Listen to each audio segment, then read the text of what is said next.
Hi, welcome back guys. This is your friend, Cabbage Head Fanfics. Back with amazing fanfiction. This is the series of What if Deku mastered his Oozaru form? Now before starting, please give this video a like and subscribe to the channel if you want more videos like this. Now let's get into the fanfic. Izuku panted as he faced the figure before him, exhausted despite being in his strongest form. He reflected on how incredible the circumstances had been and admitted that he did not know whether he would leave the battle alive. He identified himself, Izuku Midoriya, a Saiyan, the son of Spoiler and Inko Midoriya. He had been born quirkless and had been bullied for it. His father had been absent for years and only recently returned to support him. One day, that life began to change. Time skipped to that earlier day. Izuku sighed as he pushed trash on the beach to build base strength, hoping a late quirk might awaken. When he reached his limit and looked down in disappointment, convinced he would never be a hero, a spiky-haired man in an orange GI approached. The man introduced himself as Son Goku and told Izuku that he was a Saiyan like him.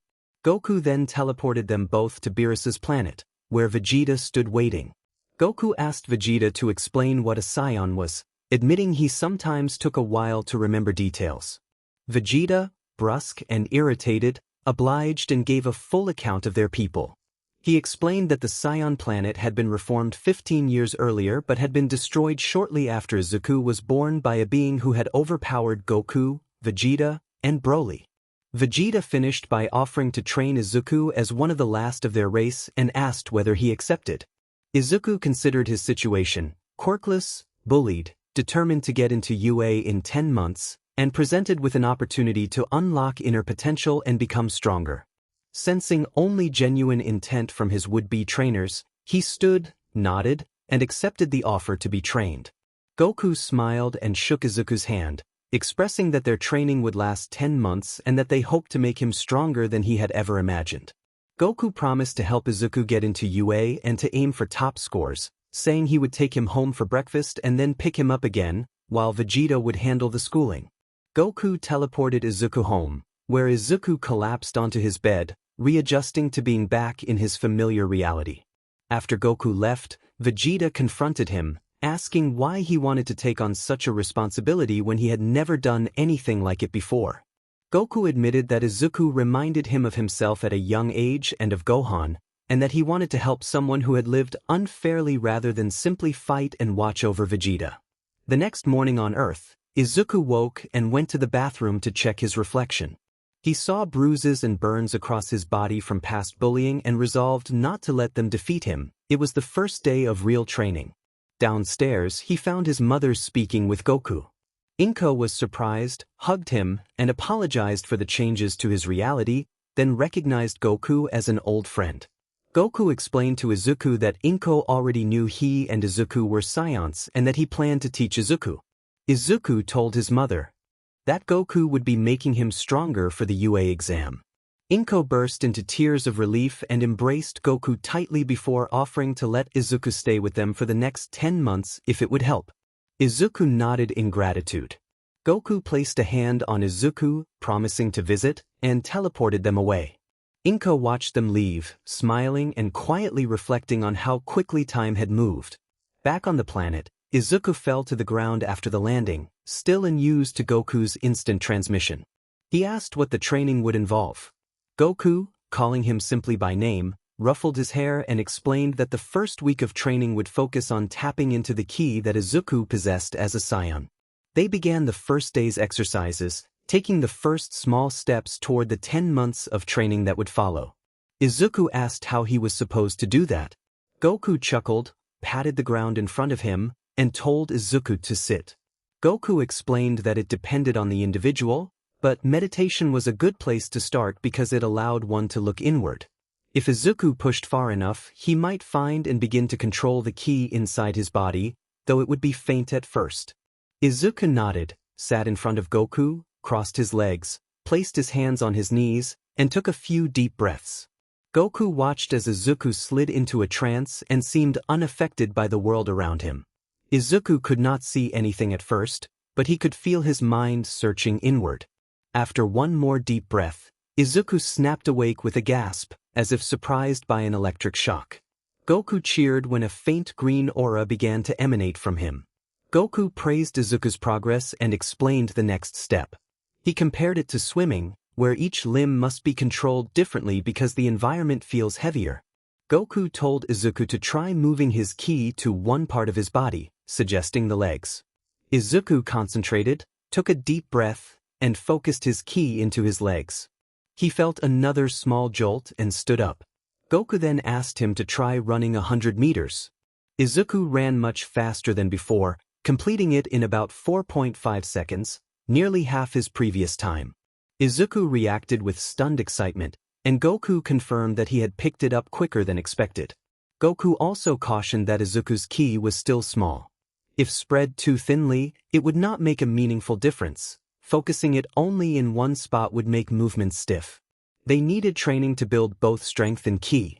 Goku told Izuku to do 50 push-ups as part of the regimen. Izuku complied. 3 days later, Izuku prepared for a light sparring session with Goku.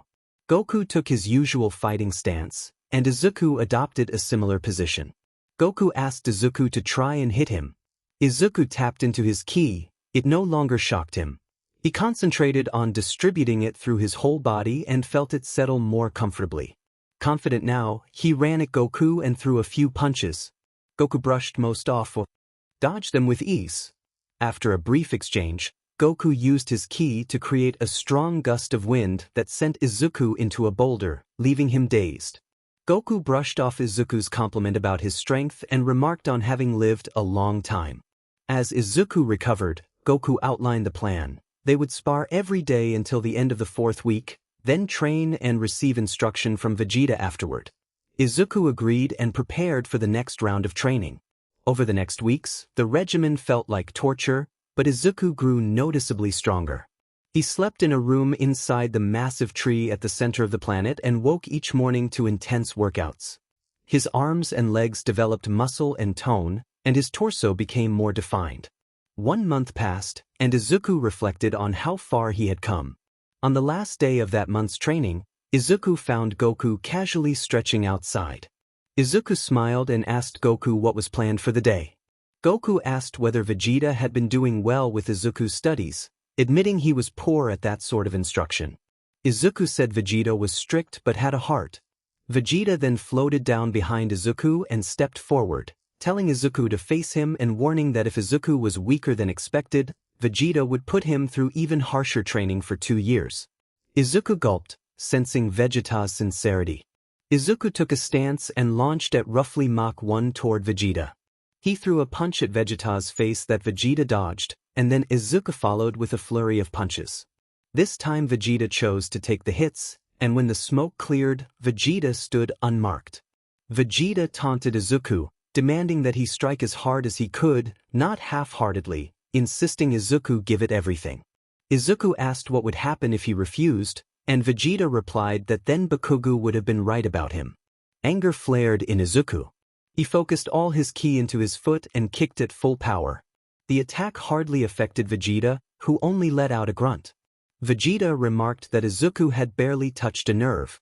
Izuku stepped back, astonished, wondering how Vegeta could be so strong. Vegeta then told Izuku, echoing a sentiment he had heard before, that a person was either perfect or not him, implying the distance Izuku still had to travel. Vegeta teleported in front of Izuku and delivered a punishing kick that sent him hurtling through rock and stone until he wrapped around the planet. Momentum hurled Izuku back toward Vegeta and he slammed into him before falling into a nearby lake. Goku wondered where Izuku had gone as silence settled. Izuku emerged from the water, gasping in disbelief that he was still alive. Vegeta taunted that this was what happened for not listening. Izuku dropped to one knee, panting. Vegeta offered one last chance with a grin, telling Izuku they would settle it once and for all. Izuku rose, still breathless from being underwater, and stared at Vegeta with fierce determination. Vegeta challenged him to give everything he had. Izuku murmured the name of his technique as he began to float up. He spread his hands and released a charged roar of energy, unaware that a white and blue aura of heat had begun to surround him. The ground below cracked as his rising power formed a crater. Goku watched from a distance, concerned. He recognized that Izuku's output was far beyond what he should have been able to produce. Goku internally noted that Izuku must have inherited a dangerous pride. Dark clouds gathered over Izuku and Vegeta. Izuku's form strained as he drew more energy. His arms bulked and veins bulged as sparks danced between his hands. Lightning arced around him and scorched the ground, a bright discharge grazing Vegeta. Vegeta declared that this was much better, that he could finally feel the strength. Izuku announced that in moments all Vegeta would feel was oblivion as the energy intensified and the crater widened. Vegeta taunted that the outcome could just as well be disappointment and dared him to continue. Goku shouted that Izuku's pride was not worth destroying himself. Izuku finished charging and named the attack Gigantic Omega. A beam of energy, over twice his height, formed and fired downward, tearing through rock and thinned hills as it sped toward its target. Vegeta initially smirked, confident, but his expression shifted the instant the beam struck.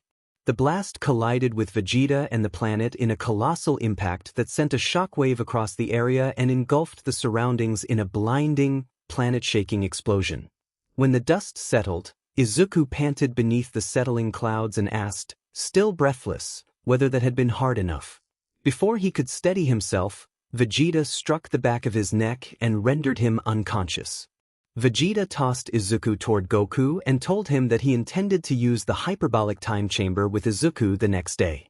Vegeta also asked if Goku had any idea what had caused that sudden surge of power. Goku admitted that he did not know, but he had seen an ultra instinct, like aura around Izuku while he charged and fired the blast. Vegeta sighed, picked up the green-haired young man, and began to walk away, commenting that perhaps Kakarot had finally found a promising fighter. A data readout later registered Izuku midoriya, power level uncertain under normal conditions but enormous during the Galactic Buster attack, status listed as alive, unconscious, and quirkless. Izuku awoke in an unfamiliar bed and turned to find a white void beyond, a space that felt thin of air and heavier in gravity. He stood and discovered he was wearing strange armor over a blue jumpsuit that covered his body. Nearby lay white gloves and boots, which he put on. A mirror revealed yellow shoulder straps and a white and gray breastplate with another yellow strip at the center. A short note explained that someone was out in the void and instructed him to come out when he woke so they could begin the next phase of training, since the other trainer had not done a thorough job. Izuku chuckled softly and stepped outside.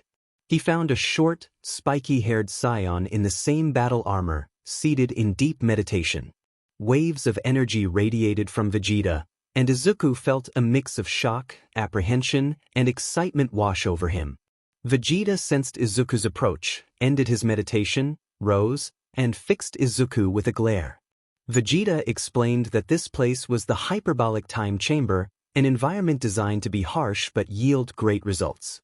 He told Izuku that time flow here could be adjusted so that 1 day outside equaled 1 year inside, and reassured him that while training here would greatly increase his strength, it would not age him.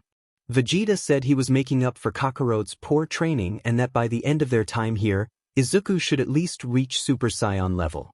Izuku asked what a Super Saiyan was. Vegeta reacted with a frustrated facepalm and growled that Kakarot had not even told him about that, setting the stage for the intense training ahead. A Super Saiyan is a transformation a Saiyan can undergo to gain a dramatic increase in strength. To Vegeta's knowledge, there are 5 transformations in total and 1 technique stronger than them all, though some cannot be unlocked under certain conditions. Izuku asked Vegeta to tell him about each transformation. Vegeta obliged.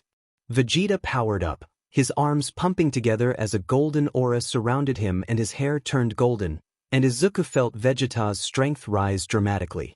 Vegeta explained that this was Super Saiyan 1, the basic Super Saiyan form. Izuku accused Vegeta of holding back earlier. Vegeta sighed, smirked, appeared behind Izuku, and kicked him, sending him flying. He moved faster than Izuku and caught him. Vegeta then explained that Super Saiyan 2 was next and that its difference was mainly a raw increase in power. He demonstrated, his aura growing and his hair shifting, and the blast of power pushed Izuku back. Izuku clenched his fists, furious that Goku had also been holding back on him.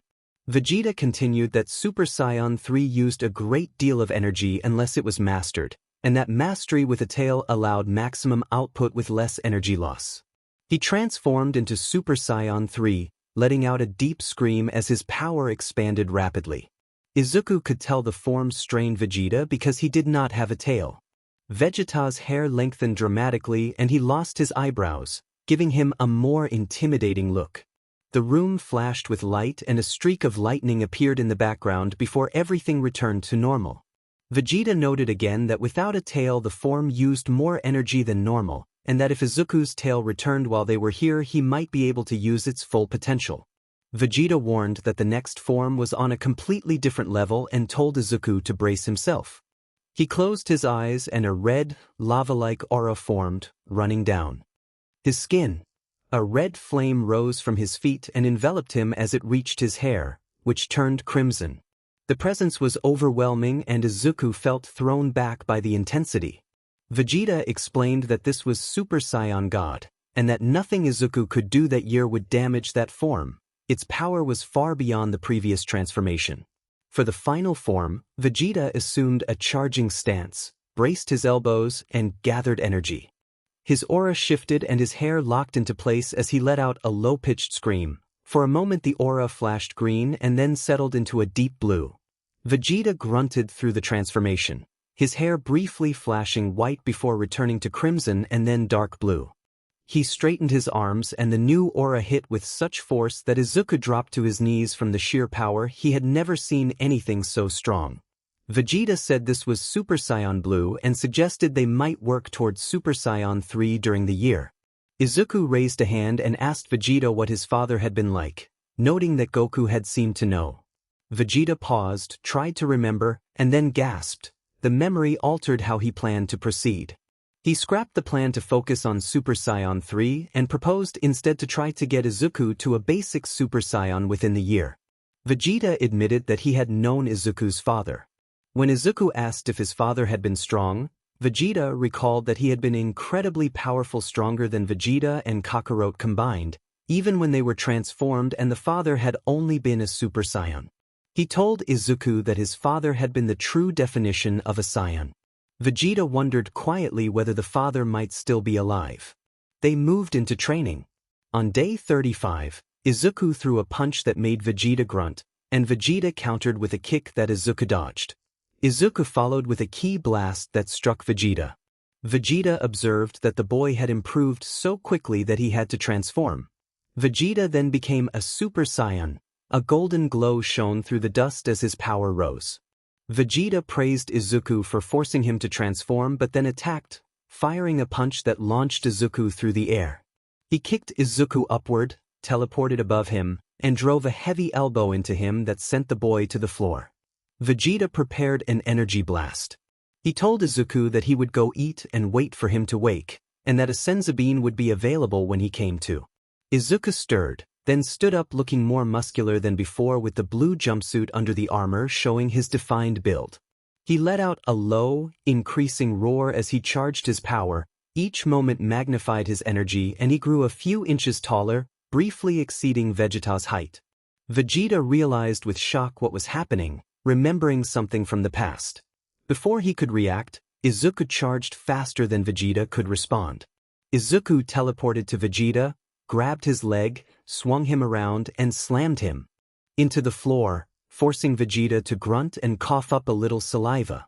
Vegeta snarled and told the boy to stay down. Izuku could not speak and only screamed as he rushed him again. Vegeta raised his power and skipped Super Saiyan 2, transforming into Super Saiyan 3. He moved with overwhelming force and delivered a swift, devastating strike to Izuku's neck that knocked him unconscious. Vegeta quickly pulled a senzu bean from his pocket and forced Izuku to swallow it. Izuku groaned and then rose to his feet, rubbing his head and asking what had happened. Vegeta thought that if Izuku did not remember, he could bring the memory up in the next session, and if Izuku could control it then his training could skyrocket. Vegeta reflected that Izuku truly was his father's son. Someone outside called Vegeta's name, asking what had happened. Vegeta replied that Izuku had tripped and fallen down some stairs. Izuku looked around and saw a man with a scar on his left cheek and shoulder-length hair. The man appeared innocent but radiated a deadly aura. He wore Saiyan battle armor with green shoulder pads and a green chest plate, the rest of the armor black. A scar ran down his left arm, and his muscles were comparable to All Might's. A green sash circled his waist and hung to his knees. He wore purple trousers and shoes that blended black, white, and green. The man was charging energy, and as the power grew, Izuku realized what must have happened the previous day. He remembered attacking Vegeta and forcing him into Super Saiyan. Scanning the glacier for clues, Izuku saw Super Saiyan God Vegeta and base form Goku standing near Broly. Vegeta pleaded with Kakarot about whether he had brought senzu beans, and Goku shook his head, which made Vegeta look nervous and conclude that the upcoming challenge would be harder than he expected. The charging man struck Vegeta with such force that the prince was sent crashing through a mountain in an almost cartoonish, explosive impact typical of high-energy battles. Nearby, an oval spacecraft rested on the ice, and at its entrance stood an alien with mostly white skin and purple accents at the head, chest, shoulders, and joints, along with a white tail. Next to the alien stood an older man with gray hair and a beard, a scar across one eye, and Saiyan-style armor with green pads and white plating. Beneath his armor he wore a purple garment that extended into white gloves and a long pink skirt with a belt holding a small box. The white alien demanded to know where the powerful newcomer had come from. The older man analyzed the situation and explained that the newcomer seemed to have tapped into the great ape's power while remaining in human form, retaining speed and agility. The alien asked if there was a downside, and the old man admitted there probably was. The newcomer could not control it and had lost awareness of who he was. Everything clicked into place for Izuku. That was what had happened against Vegeta. He did not yet know how the transformation had been activated or how to control it. As he was thinking, Vegeta suddenly yelled for him to wake up and slapped him out of meditation, producing a sharp grunt from Izuku. Izuku remembered what he had been about to explain. He told Vegeta that he understood the cause of his injury and what had happened. A sudden surge of power had led him to attack Vegeta and trigger the prince's Super Saiyan 3 response. Then Izuku clarified that it was more complex after being repeatedly outclassed and held back by others. Anger had built inside him and caused an explosion of power. Somehow he had harnessed the great ape's power while staying in human form so he did not lose his speed and agility. Vegeta considered the possibility and, recalling Izuku's ancestry, agreed that the explanation was likely correct. Vegeta emphasized that they then needed to learn how to reproduce and control that power, because it could not be useful if it only manifested unconsciously. He decided that Kakarot would take over Izuku's training for the next 2 months and told Izuku he would see him after that before walking away. Vegeta found Goku doing push-ups on a rock and informed him that he would be responsible for training Izuku for 2 months.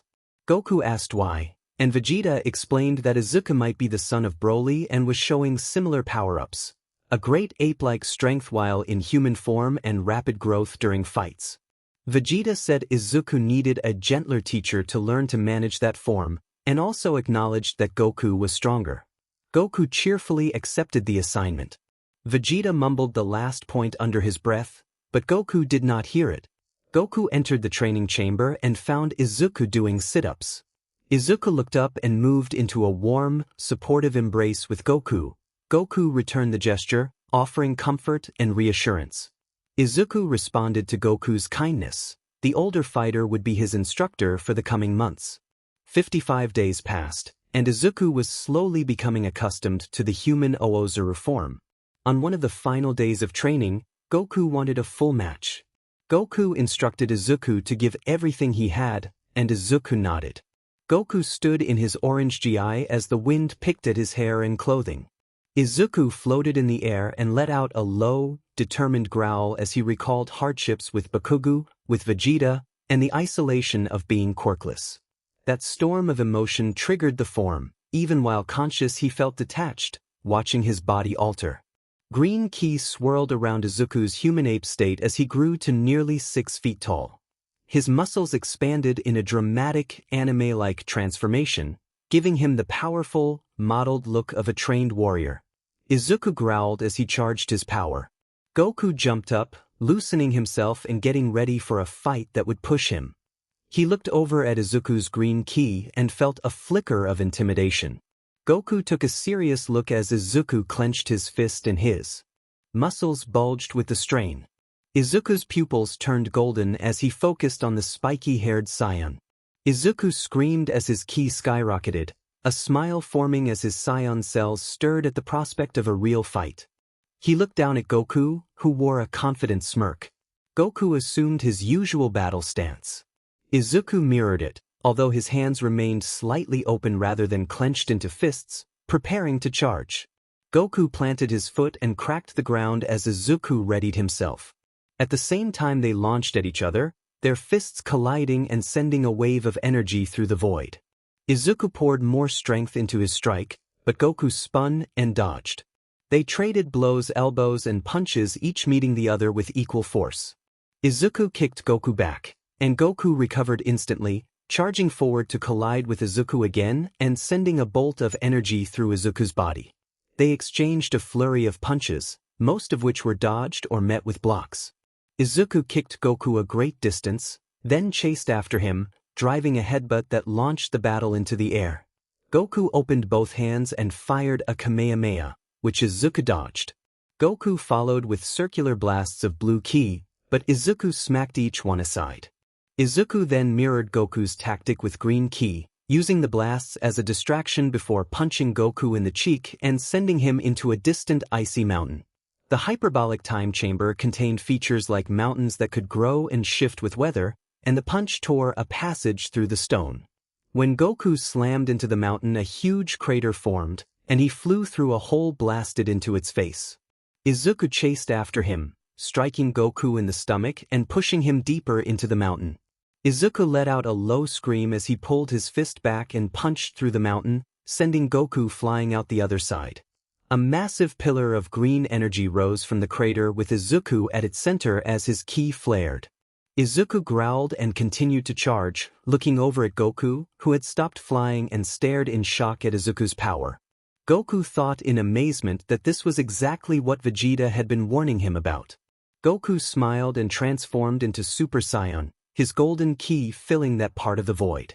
Both Saiyans rushed each other faster than before and clashed repeatedly. Izuku fired a ki blast that Goku slashed aside with his arm. Their high-speed battle became a blur. Only the flash of energy and the afterimages of their clashes were visible. Izuku blocked an attack and pushed Goku back, then launched another assault that Goku defended against. At one point Goku instant transmitted behind Izuku and fired a Kamehameha, which Izuku dodged. The fight continued as each met and blocked the other's strikes. Izuku let out a deep roar and landed a clean punch squarely on Goku's face, sending him flying back. Izuku charged a blast at Goku's midsection that lifted him upward. Izuku outpaced him and slammed Goku into the ground with both hands, creating another crater. Izuku dove toward where Goku had landed, but Goku dodged at the last moment and assumed a new stance. Izuku screamed deeply, clearly drawing on more power. Goku smiled and transformed again, this time into Super Saiyan God. He momentarily froze Izuku in place and followed with a strike that knocked Izuku unconscious. Goku breathed out with relief and told Broly that the fight had been tough and that he hoped Broly would watch over his son. Izuku woke to find Goku sitting before him and gently playing with his hair. Goku explained that he had only noticed Izuku a moment earlier and asked if Izuku had been meditating, adding that it would have been impressive if so. Izuku nodded, puzzled by the images he had just seen during his meditation, but he dismissed them as a dream. Goku told Izuku that for the next 265 days they would work to master his new form. Izuku answered yes. Day 365.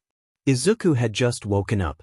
Over the course of the training he had not aged, but he had grown taller, now nearly 6 feet, with a well-defined, athletic build.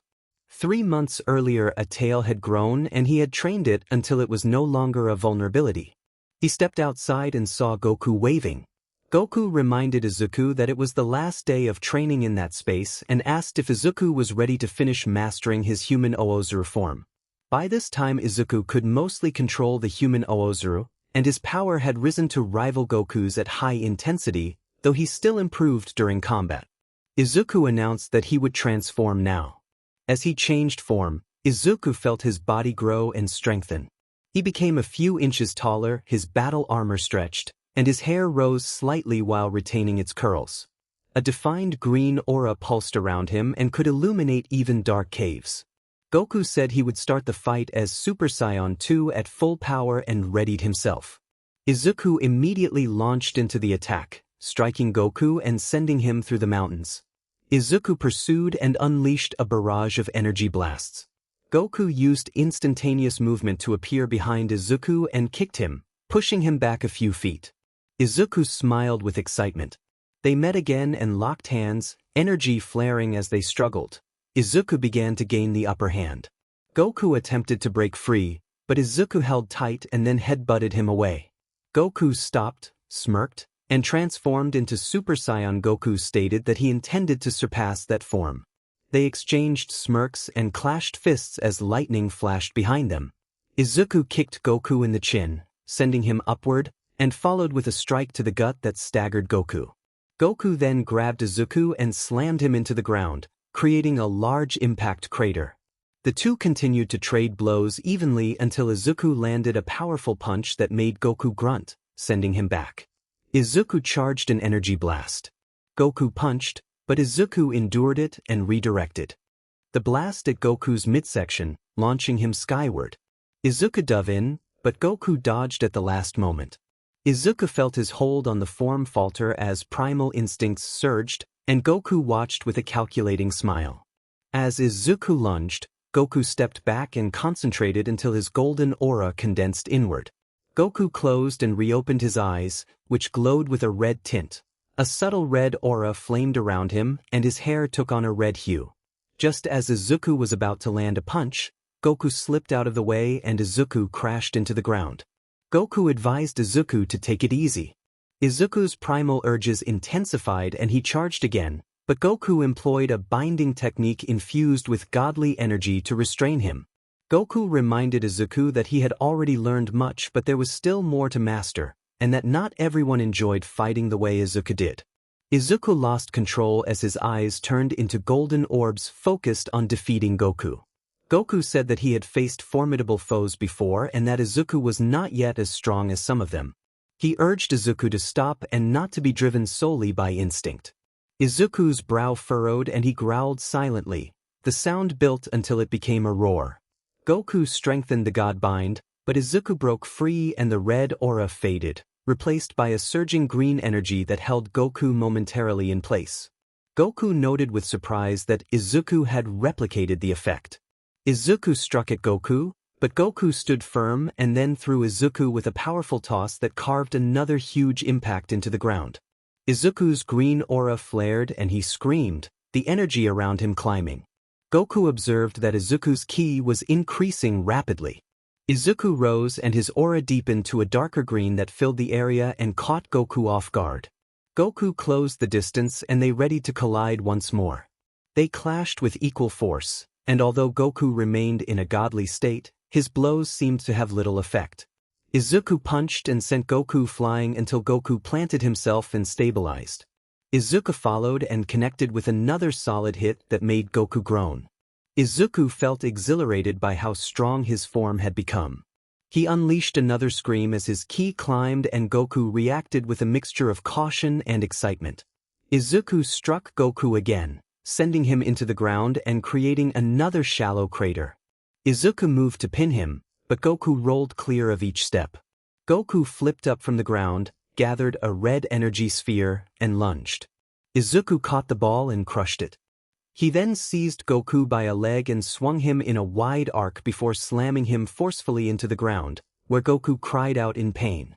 Izuku held on and pulled Goku to him, driving him into the floor again, this time face first, and Goku's movements began to slow and grow more strained. A brief pause followed as both fighters absorbed the moment and prepared for what would come next. Goku was slammed by another scream, again and again, each cry sending fresh waves of pain through him. Izuku threw Goku up, grabbed him by the back of the head, and ran to the walls of ice that the chamber had formed. He slammed Goku's face into the ice and dragged it across the surface, forcing a groan from him. Izuku then threw Goku, who landed almost lifeless on the floor while Izuku let out a raw, frantic scream. Goku lay there with half his GI torn, utterly shocked at how rapidly Izuku's strength had expanded in that form. Outside the chamber, Vegeta sensed something powerful inside that he did not recognize. He then located Goku's nearly lifeless ki and felt genuine shock. Vegeta telepathically demanded what was happening, asking if the energy he sensed was really Izuku's. Goku replied haltingly that Vegeta was partly right, that it was Izuku, but different. Vegeta warned that Kakarot might have his hands full with the boy. Goku coughed and confirmed that Izuku was strong. Vegeta wondered aloud whether Izuku had truly progressed that far, calling him more than strong if so. He regretted that only 2 people could enter at a time but told Goku to stand by because he might be needed. Goku warned he might use instant transmission to get to Vegeta if things got out of control. Vegeta acknowledged that if Goku thought that, Izuku must have become a formidable foe, and then he ended the connection. With great effort, Goku rose to his feet. He tore the rest of his GI away and adopted a powered stance as Izuku's eyes glowed green. Goku put both arms at his sides and transformed into Super Saiyan Blue. They lunged at each other and exchanged blows. This time Goku's strikes landed. Izuku took several kicks and punches but then managed to overpower Goku in a brutal sequence and threw him away. Izuku followed, landing on Goku and smashing his fists into him and the ground in a savage, animalistic assault. Goku retaliated, blasting Izuku toward the mountain, and Izuku answered with his own energy blasts, all of which Goku dodged while accelerating at high speed. They collided again, creating a massive explosion that sent them crashing through the battlefield, trading blow after blow. They fought beneath the surface of a molten void. Izuku briefly got the upper hand and began to choke Goku. Goku bit Izuku's hand to break free, and Izuku kicked him away. Goku swung Izuku back to the surface and chased him. Emerging, Izuku charged a massive energy sphere above his head and hurled it at Goku. The attack struck, sending Goku beneath the void with a tremendous explosion that left a vast crater. Goku punched his way back to the surface and the two went into a high-speed clash. Goku decided to go full power and achieved a perfected Super Saiyan Blue, then proceeded to land decisive blows until Izuku was knocked unconscious. Goku allowed himself a relieved smile, carried Izuku on his shoulder, and exited the chamber. Outside, Vegeta was doing push-ups by the chamber when the door opened to reveal a very battered Goku and an unconscious Izuku. Vegeta reacted with incredulity at the sight of the strength that had forced Goku to use perfected Super Saiyan Blue. Goku confirmed that Izuku had become much stronger and explained that the human ape form grew deadlier over time as it adapted to opponents. He suggested that Izuku could be Broly's son. Vegeta smirked, produced a bag of senzu beans, and fed one to Goku before forcing one to Izuku, which instantly woke him. Izuku apologized profusely, explaining that he had begun to lose his control over the form toward the end. He nervously chuckled as his mentors set him down. He had grown noticeably and was now considerably taller than Vegeta and nearly taller than Goku. Goku offered his fist and Izuku returned the gesture with a fist bump. Goku then admitted that he had lied about the time dilation inside the chamber. He had not set it to 1 year equaling a day outside. Instead, he had arranged for the training to bring Izuku to the day before his exam. Goku reassured Izuku that he had taught him everything needed and that Izuku had the strength to pass the practical portion. Vegeta smirked as Goku used instant transmission to send Izuku back to his front doorstep. Before leaving, Goku told Izuku through narration that he and Vegeta now had phones and gave him their numbers in case Izuku needed to talk. Izuku nodded, saved the numbers, and walked into his house where the smell of katsudon made him hungry. He sat at the table and began eating. Halfway through the meal his mother came downstairs and shouted about a robbery. Izuku immediately revealed himself, and Inko was overcome with relief and tears once she understood her son was safe.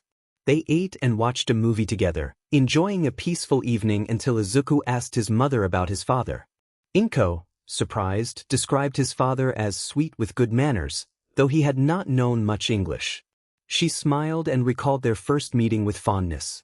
Later, she quietly wished for Broly to return to Earth so she could see him again. On the day of the entrance exam, Izuku arrived at UA and felt the attention of the crowd. Some people watched him with envy, others with curiosity. A spiky-haired blonde, Bakugo, confronted him and barked a harsh, surprised question about Izuku's changed appearance, clearly unsettled by how tall Izuku had become. Izuku simply chuckled, rubbed the back of his head, and kept walking, determined that he would succeed. As he moved, Izuku slipped and began to fall. His aura turned white and before hitting the ground he placed his right hand on the pavement, spun and executed a backflip to land on his feet. A nearby female student clapped and praised the maneuver, impressed by his recovery and skill. Achiko Uraraka introduced herself and mentioned that she had been considering using her quirk but decided it was unnecessary. Izuku Midoriya returned the introduction with a bright smile, gave his name, and wished her luck. They then went inside. Together, chatting about hobbies and small talk. In the presentation room, Present Mike entered while Izuku sat next to Katsuki Bakugo and explained the structure of the exam. 3 robots, each worth different points, and instructions to defeat them for as many points as possible. Tenya Ida stood and criticized an apparent discrepancy on the sheet, insisting the school should not make such errors and then turning to accuse Izuku of muttering and treating the test like a joke. Izuku rose to defend himself, telling Ida to calm down and that he was simply planning like everyone else. Both sat as Present Mike clarified that a 4th robot would act only as a roadblock and offer no points, then reminded everyone to go beyond plus ultra. On Battlefield 2, students traded plans and last-minute preparations. Izuku, already set on his approach, noticed Uraraka focusing nearby and decided to wish her luck. Ida placed a hand on Izuku's shoulder and questioned whether Izuku intended to distract her. Izuku explained that Uraraka had rescued him earlier and he only wanted to thank her.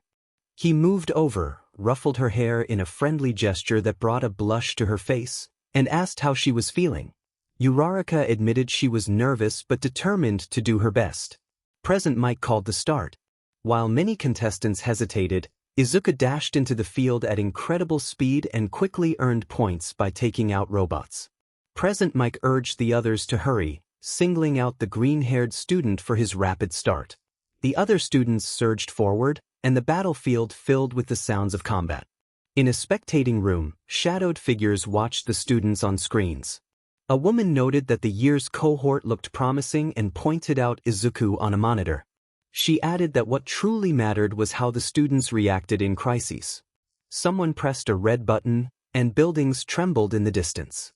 Back on Battlefield 2, Izuku found himself lying atop a pile of defeated robots several stories high. The situation shifted suddenly when a massive robot, far larger than the others, appeared and many of the students began to flee.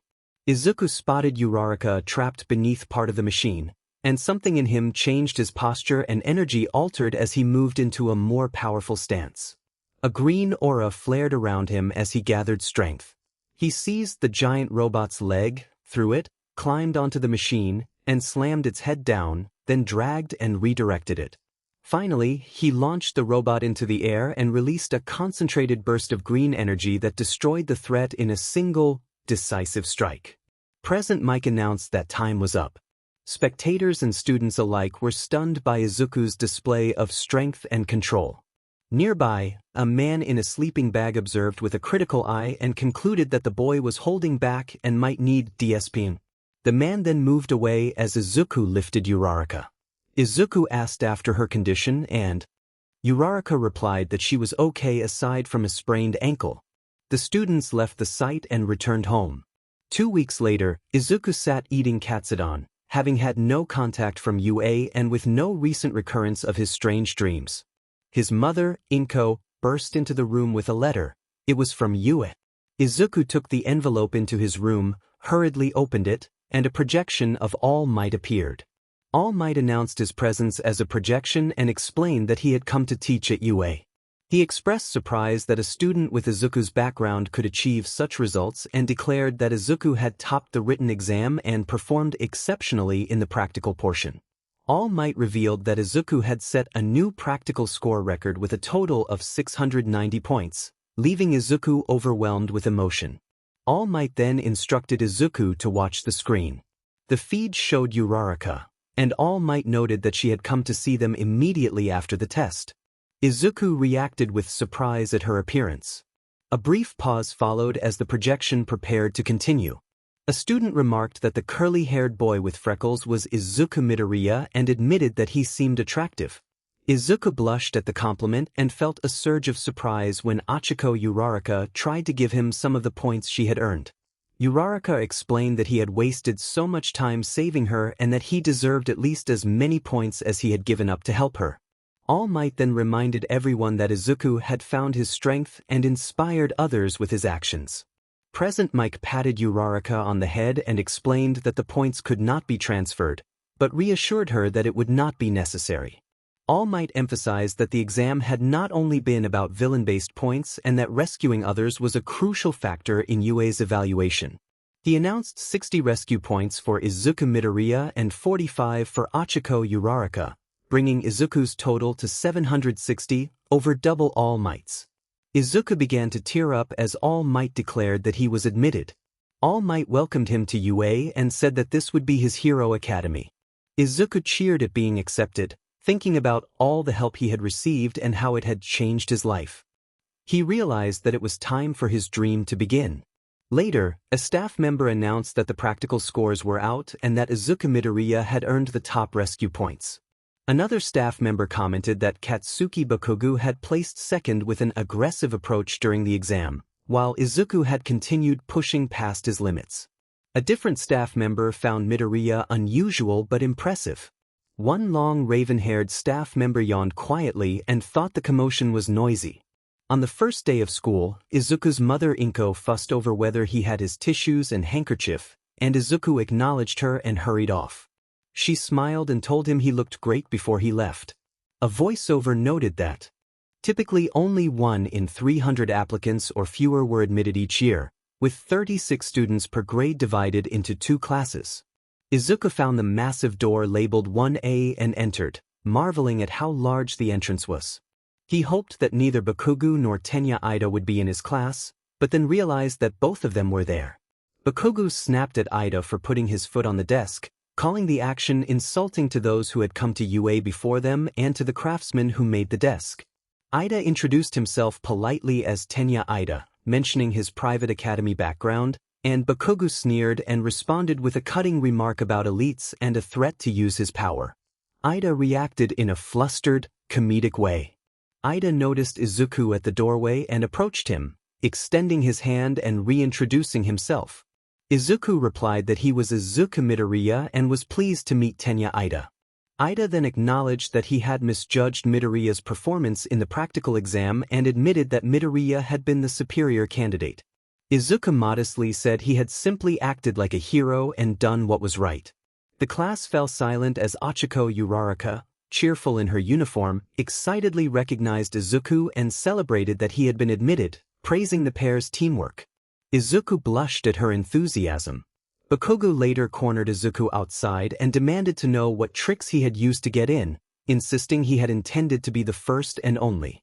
Bakugu grabbed Izuku and formed explosions in his hands, but Izuku reacted by firmly taking hold of Bakugu's arms and forcing him to release his grip. Bakugu yelped and retreated, shaken by Izuku's resolve. Izuku declared that he had earned his place and intended to stay, and that if Bakugu had a problem, he could challenge him, though Bakugu would likely find it difficult to do so without control. Bakugu thought it was strange that Izuku had stood up to him. The bell rang and Achiko continued talking with Izuku about the entrance ceremony and the guidance sessions, wondering nervously what their teacher would be like. A man with a distinctive appearance stepped forward and dismissed socializing, pulling out a juice box as the students stared at him, waiting for him to continue his sentence. Izuku raised his hand and asked the teacher if there was another one of those softballs. The teacher tossed a green ball to him, and Izuku smiled as he hugged it. Aizawa noted that it had taken 8 seconds for the students to quiet down and reminded them that time was precious. Some students thought the pro-hero standing before them looked oddly haggard and unfamiliar. Aizawa introduced himself as Shota Aizawa, their homeroom teacher. He produced gym clothes from a sleeping bag and instructed everyone to change and head out to the grounds. Once outside, the students realized they were undergoing a test of their quirks. Uraraka protested that the entrance ceremony and guidance sessions had been skipped, and Izawa shrugged and explained that UA's freestyle system sometimes meant skipping formalities to get straight to training. Izawa listed the tests they would do: softball throwing, standing long jump, the 50-meter dash, endurance running, grip strength, side-to-side stepping, upper body training, and seated toe touch. He reminded them these were the standard no-quirk gym tests that the education system still used to calculate averages and complained about the inconsistency. Izawa then pointed to a marked circle and tossed a softball toward Izuku, asking how far he could throw in middle school. Izuku stammered that he had managed 54 meters. Izawa told him to try using his quirk, but Izuku said he did not have one. The class reacted with surprise, and Izawa shrugged, saying Izuku's strength would have to be enough and that he should give it his all. Izuku told himself to use only a small fraction of his power to avoid drawing attention. He threw the ball with barely any of his energy, producing only a small gust of wind. The ball landed and Izawa checked his device. The readout astonishingly showed 1,546.5 meters. Izawa explained that knowing their limits was the first step toward becoming the kind of heroes they wanted to be, and told Izuku he would have to redo the test when everyone had finished. When Izuku asked why, Izawa's irritation showed. He used his capture cloth to pull Izuku closer and insisted that when he said give it his all, he meant exactly that. Izuku reluctantly nodded. A nearby pink-skinned student burst out that the result was incredible and that they could finally use their quirks for real. Izuku inwardly winced at how Izawa might respond. Izawa then announced that the lowest scorer across all 8 events would be judged hopeless and expelled. The class reacted in shock. Izuku thought grimly that it was all or nothing. Izawa welcomed them to the hero course at UA High and reminded them that heroes correct the world's unfairness. Uraraka protested that it was unfair to threaten expulsion on the first day, and Izuku stepped forward to calm her, saying he understood her concerns but believed heroes existed to put things right. Izawa approved of that sentiment and warned them that UA would be rigorous for the next 3 years. He made it clear that midoriya must go full power when required or face expulsion. The first event was the 50-meter dash. Students who could apply their quirks ran with markedly better times. Some moved as naturally as fish in water while others struggled. For the match between Izuku and Bakugo prepared to use explosions, while Izuku stood ready. When the signal was given, one student finished almost instantly, and Bakugo completed his run in 4.13 seconds, looking furious. Bakugo yelled at Izuku and immediately charged, but Izawa used his capture cloth to restrain him. Izawa explained that the cloth was a capture weapon made of carbon fiber and a special alloy wire and told the students to stop using their quirks so recklessly, his dry eyes already irritated from the strain. He dismissed the delay and instructed them to prepare for the next event. Bakugo fell silent and glared at Izuku. The second event, grip strength, required the students not to overexert. Izuku decided to show only a bit more than before and gripped the device. The display shot up to 690 kilograms, startling everyone. The next closest reading was a student with strangely jointed elbows exclaimed in astonishment while Izuku tried to downplay it. Izawa watched him with a hard glare. The third event, the standing long jump, saw the boy with a powerful abdominal-based quirk and Bakugo do well, but Izuku topped them by clearing a distance equivalent to 3 sand pits. The fourth event, sidestepping, had a short student who used sticky spheres on his head take second place, with Izuku narrowly beating him. Izawa's displeasure continued to simmer. For the fifth event, throwing, Uraraka stepped up and launched the ball with such force that the display showed an infinity symbol, prompting gasps from the class. As Izuku approached to take his turn, Izawa stepped in and instructed him to perform this specific test first and then redo the others. When Izuku asked why, Izawa reprimanded him for holding back and ordered him to throw as hard as he could. Izawa instructed Izuku to push himself as hard as he could. That reminded Izuku of the time Vegeta had angered him. Izuku accepted the challenge and vowed to give everything he had. Izuku stepped into the circle and let out a low growl as his aura surged. His power increased so dramatically that the pressure nearly knocked everyone to their knees, except for Aizawa and Todoroki. He transformed into his human ape form and his muscles swelled. A few bystanders were knocked back by the force. The ground split into a deepening crater that stopped just short of threatening the school. Izuku held the form under control with a confident smirk, knowing he was among beings of immense power, including Super Saiyan God Goku. He wound his arm back and threw with everything he had. The projectile flew toward the moon at frightening speed and struck it with tremendous force. The moon was destroyed on impact. A nearby phone displayed the word obliterated, and everyone stood in stunned silence at the scale of Izuku's power. He had just shattered the moon with a single, baseball-style throw. The trainers and students stared in disbelief. A student then asked whether they would be starting at the 50-meter dash again. Izuku prepared to run, took a stance, and when instructed to go he reappeared under a tree in his sleeping bag with the timer reading an impossibly small number. Such a feat should have been impossible, yet he had done it. Izuku held the grip meter and very slightly clenched it until it cracked and displayed an error message. Aizawa observed that these were the results they should be seeing, and everyone wondered how to approach Izuku's strength. Izuku squatted several times and then jumped. Traveling so far he seemed to circle the planet twice before landing beyond the sand pit. A boy with yellow hair and black stripes asked aloud how a running long jump would look. Izuku planted his knees and began sidestepping faster than the eye could follow, each step leaving a crack in the ground. By the end he had completed about 1,500 moves in 30 seconds. During the endurance run everyone kept moving for the first 5 minutes while Izuku maintained a full sprint, completing laps with relentless speed. 10 minutes in, 5 people had dropped out.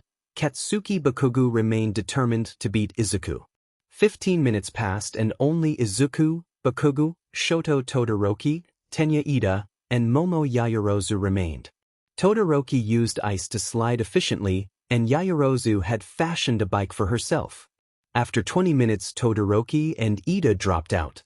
30 minutes in Bakugu also withdrew, and the class declared the endurance event a draw between Yaoyorozu and Izuku. In upper body training and the seated toe touch, Izuku outperformed everyone. At the end of the events, Aizawa stood in front of the class to present the results.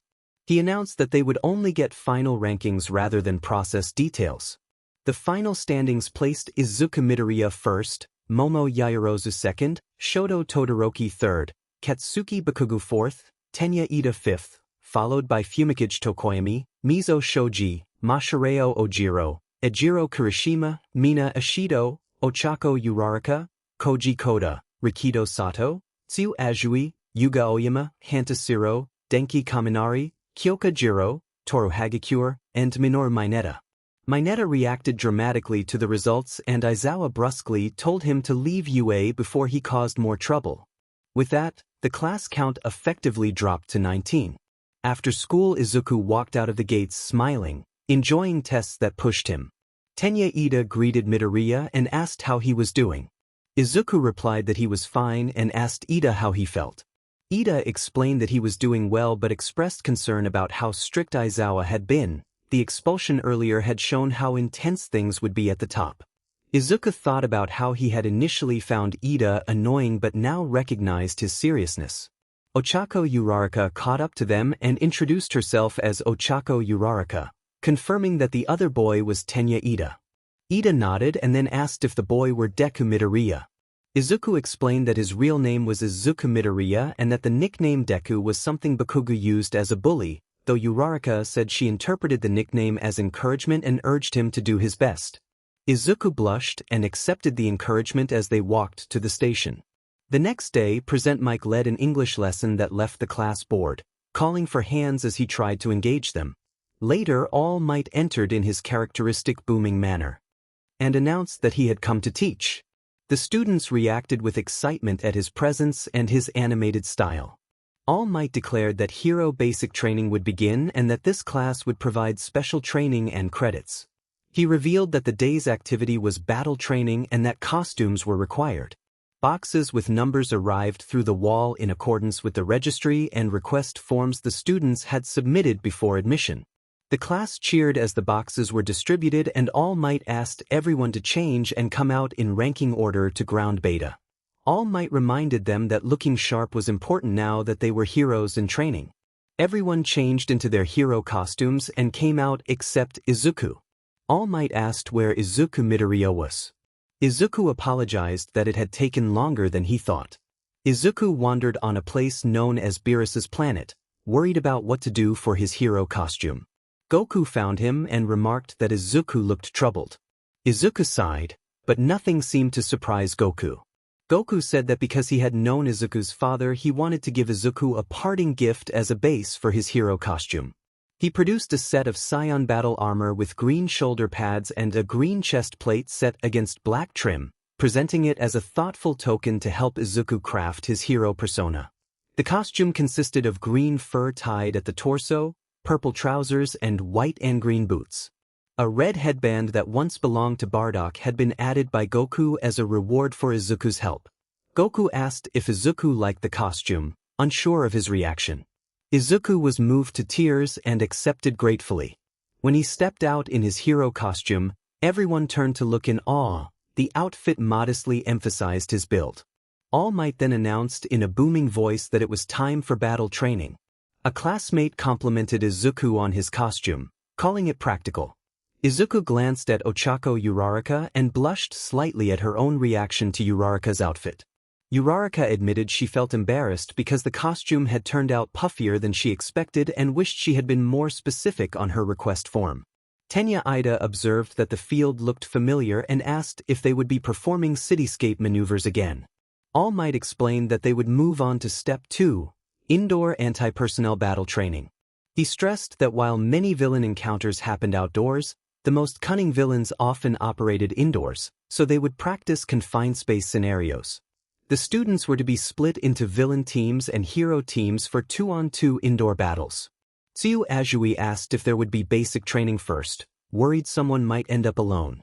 All Might reassured her that practical experience would teach many basics and that this exercise would not involve disposable robots. A barrage of questions followed about victory conditions, tactics, and dividing teams. Might, smiling and pulling out a cheat sheet, explained the rules. The villains would hide a simulated nuclear device in the hideout. The heroes would have limited time to capture the villains or secure the device, while the villains would have to capture the heroes or protect the device until time ran out. Team partners would be decided by drawing lots. Ida questioned whether drawing lots was the best method. Izuku defended All Might, noting that professionals often had to team up with agents from other organizations on short notice during emergencies. Ida apologized for getting ahead of himself and accepted the plan. The team assignments were announced. Team A, Izuku Midoriya. Team B, Shudo Todoroki and Mizo Shoji. Team C, Ochako Uraraka and Momo Yaoyorozu. Team D, Katsuki Bakugu and Tenya Ida. Team E, Mina Ishido and Yuga Aoyama. Team F, Sato and Koji Koda. Team G, Denki Kaminari and Kyoka Jiro. Team H, Fumikage Tokoyami and Tsuyu Azui. Team I, Mashareo Ojiro and Toru Hagakure. Team J, Hanta Siro and Ijiro Kirishima. Izuku was surprised to find himself listed alone. He asked whether being on his own was random or intentional. All Might pulled him aside and explained that his top marks and the odd number of participants were the reasons. It was deliberate and fair. Izuku nodded and returned to the group. All Might then announced that the hero team would be Team A and the villains would be Team D. Izuku and Bakugu realized with a shock that they would be facing each other. All Might explained that the villain team would go in first and the timer would start 5 minutes after the villains positioned themselves. When the hero team began its infiltration, the rest of the class would observe via CCTV. Ida and Bakugu were told to adopt a villain mindset and to go all out within safety limits, with All Might prepared to intervene if necessary. Bakugu and Ida entered the building to set up the scenario. Ida admitted he disliked playing the role of villain but acknowledged their responsibility to guard the device.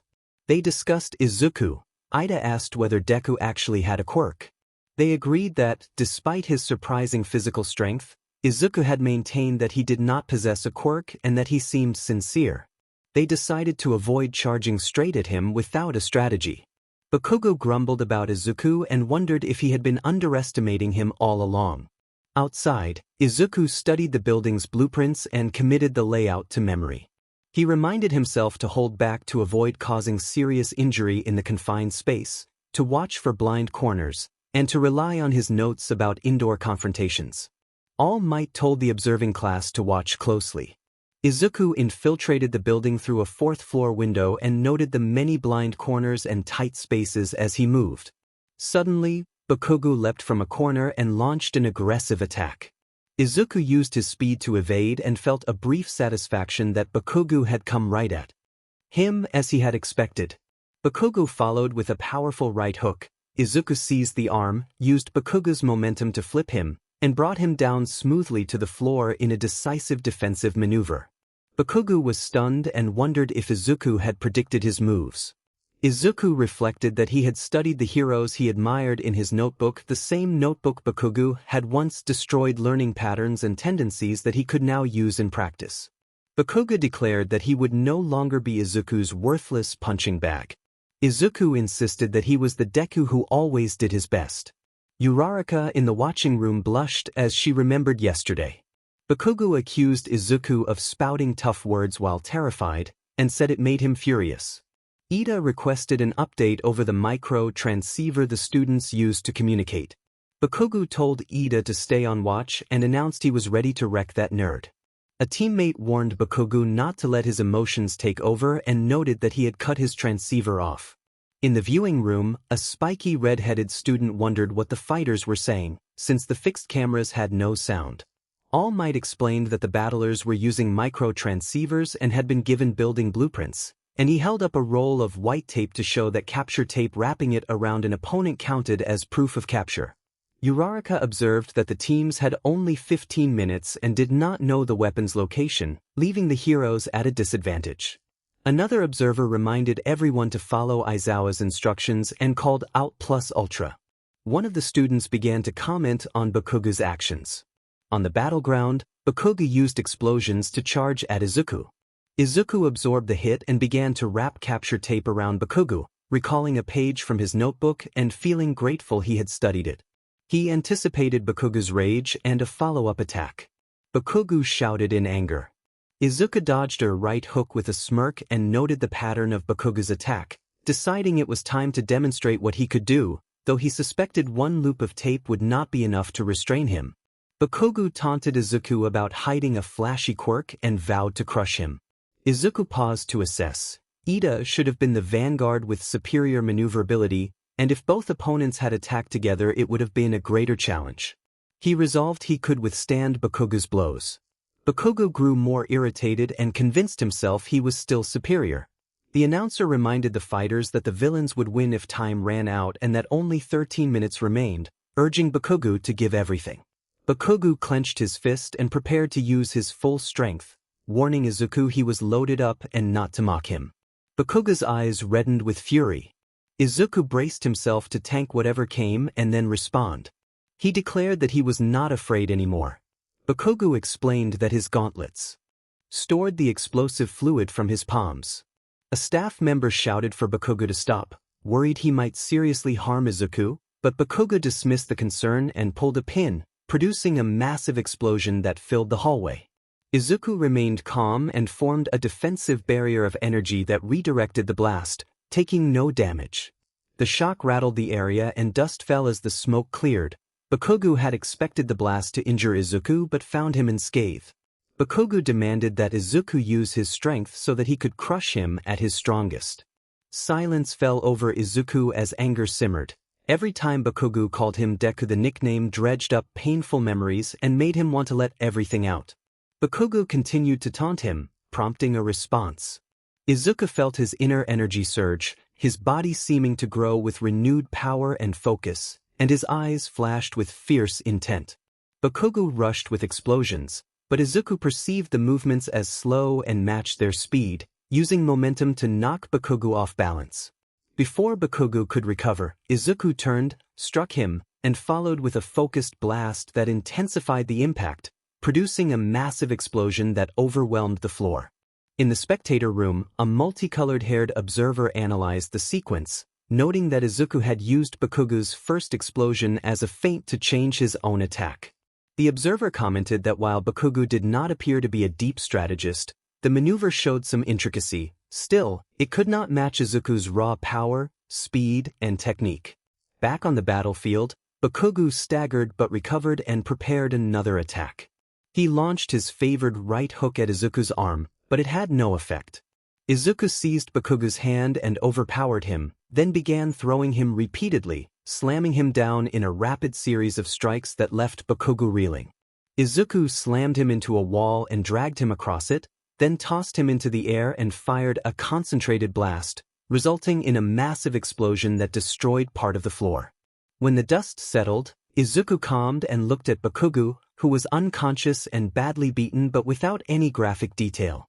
Izuku acknowledged that the balance of strength had shifted and searched for Ida, placing 2 fingers to his forehead to sense Ida's presence. Izuku moved with sudden precision and struck Tenya Ida, knocking him unconscious in a swift, non-graphic maneuver. A commentator pointed out the location of the weapon. Izuku placed a hand on the device as All Might announced that the hero team had won. In the spectating room, everyone looked unsettled by Izuku's power. Both villains lay unconscious while Izuku remained unscathed. A spectator murmured that Izuku had effectively won both the battle and the broader exercise. Another voice reminded the room that it was only training, though they admitted Izuku had pushed much farther than expected. Medical robots escorted Ida and Katsuki Bakugu from the arena, but Izuku asked for a moment and reached into a bag. He handed each of them a small green bean-like treat, and they promptly recovered consciousness. Bakugu appeared mentally shaken, reflecting on how Izuku had read him perfectly and how, once he had stopped holding back, Bakugu had been overwhelmed. He worried that what he had seen was only a glimpse of Izuku's true power and that, even at his best, he had been defeated. A teacher told Bakugu to calm down and reminded him that grading would follow. Win or lose, one could always learn from the experience. Tenya Ida accepted the result graciously and shook Izuku's hand, praising him for outsmarting both opponents, using his power wisely, and excelling in every department. Izuku laughed nervously and thanked him, returning the compliment about their teamwork. A student declared Izuku the most valuable participant in the battle, and many nodded in agreement. A ponytailed classmate analyzed the match, noting that Bakugu had been driven by personal grudge and that using destructive attacks indoors had been ill-advised. She said Ida had simply been a fraction too slow to react. She urged everyone to start from the basics, to cheer each other on, and to improve together if they truly wanted to become top heroes. The instructor agreed and announced a new location would be used for the next battles. Time skipped forward to after the lesson. The instructor congratulated the class, noting there were no serious injuries apart from Bakugu and Ida and that both had been treated and stabilized by the restorative measures. He praised their teamwork and their performance in a first training exercise. Bakugu grumbled that, coming after Aizawa's straightforward lessons, this one felt almost like a letdown. An instructor replied that teachers were free to run no-nonsense classes when appropriate, then said he was off to meet a friend and instructed everyone to change out of their costumes and return to the classroom. All Might dashed away, leaving the students staring after him in awe. He thought to himself that Bakugu, despite his conceit, had potential and would need guidance, and that he needed to meet with Izuku after school. After school, Izuku opened the classroom door and was greeted enthusiastically by Eijiro Kirishima, who welcomed him back and praised the battle. Mina Ashido approached, flushed and clearly excited, complimenting Izuku's dodging and speaking shyly about liking how he had performed. Tsuyu Azui introduced herself calmly. At the back of the room, Denki Kaminari was flirting with Achiko Uraraka, but Uraraka paid him little mind when she saw Izuku and hurried over, asking if he was all right. Izuku smiled weakly, admitted he was worn out, apologized to Uraraka, and said he had to go home. Everyone wanted to talk to him, but he grew quiet and left. Outside, Izuku found Bakugu brooding. Izuku explained that he did not have a natural quirk but had received temporary strength with the help of one of his father's friends, a detail he could not fully reveal. He admitted that the power, if unleashed at full force, could be immensely destructive, so he had tried to use as little as possible during the exercise. His anger had gotten the better of him at times, but he intended to learn how to control the power without causing collateral damage. Bakugo exploded with frustration, railing about losing and about feeling unable to match certain rivals. He cursed his own shortcomings and declared vehemently that from now on he would train to surpass everyone, to never lose again. His voice trembled with pride and rage as he vowed to become stronger. All Might arrived, placed his hands on Bakugo's shoulders, and emphasized the importance of self-respect and perseverance. Bakugo pushed him away and vowed that he would become a hero who could surpass even All Might. All Might then approached Izuku. He admitted that he had been wrong months earlier when he had suggested Izuku could not become a hero. He acknowledged Izuku's determination, strength of will, and heroic spirit that had earned him a place at UA. He then spoke plainly, offering to entrust Izuku with his quirk, one for all, explaining that it was a power passed down from person to person and that he wanted Izuku to inherit it and stand as a symbol of peace. Izuku declined the offer. All Might laughed softly at the refusal. All Might told Izuku that humor was part of being a hero and, more seriously, asked whether Izuku would accept his quirk. Izuku shook his head and looked All Might in the eyes, refusing the offer. All Might looked surprised but nodded and then asked if he could hear Izuku's reasoning. Izuku explained that he felt strong enough already and wanted to remain a pillar of hope for those without quirks. He said there were others who needed that strength and who had what it took to be true heroes, and that when All Might found his successor he would be happy to help train them. All Might smiled, fist-bumped Izuku, and thanked him. Somewhere unknown, a man surrounded by purple mist noted that All Might was now a teacher and wondered aloud what would happen if villains managed to take down the symbol of peace. A suited figure exhaled purple mist and opened a door as an odd pale creature with purple accents and a white tail entered. The suited figure said the new recruit would help them, and the pale creature introduced himself as Lord Frisia. The next day, reporters crowded Izuku, moving microphones toward him. Izuku dismissed them, saying he did not care about their questions.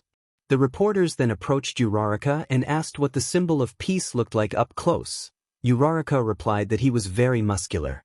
They moved on to Ida and asked about All Might as a teacher. Ida praised All Might's dignity, presence, and humor, noting that observing him gave students a chance to learn what made a top hero. The reporters rewarded Ida and continued toward other students. As they worked, the UA barrier activated and a blue-haired figure watched from behind the crowd.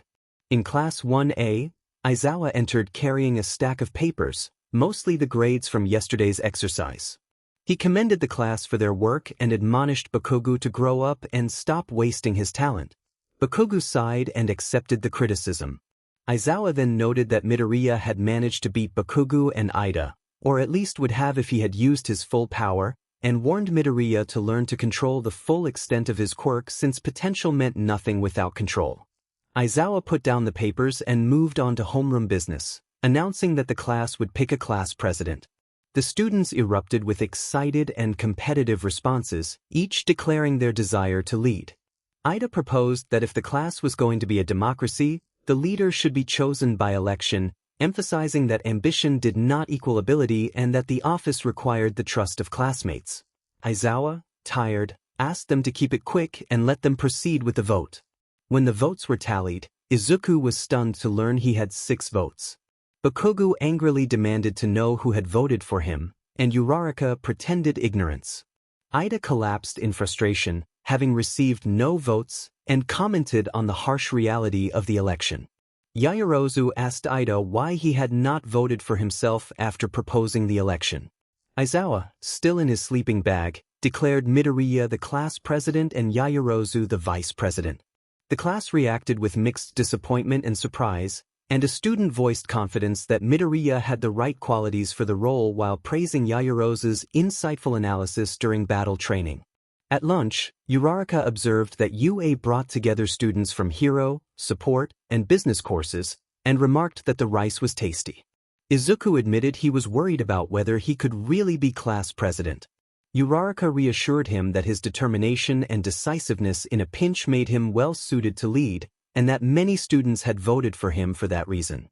Ida clarified that ambition and suitability were different matters and that he had voted based on what he felt was correct. Uraraka teased that Ida's manner suggested he might be from a wealthy family. Ida reluctantly confirmed that he came from a renowned hero family and that he was the second son.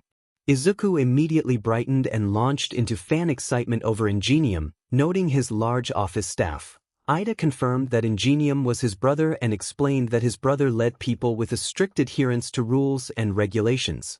Ida declared that his admiration for his brother had inspired his own desire to become a hero, though he admitted he was not yet ready to lead anyone and that, as the superior candidate, the role should rightfully go to Midoriya.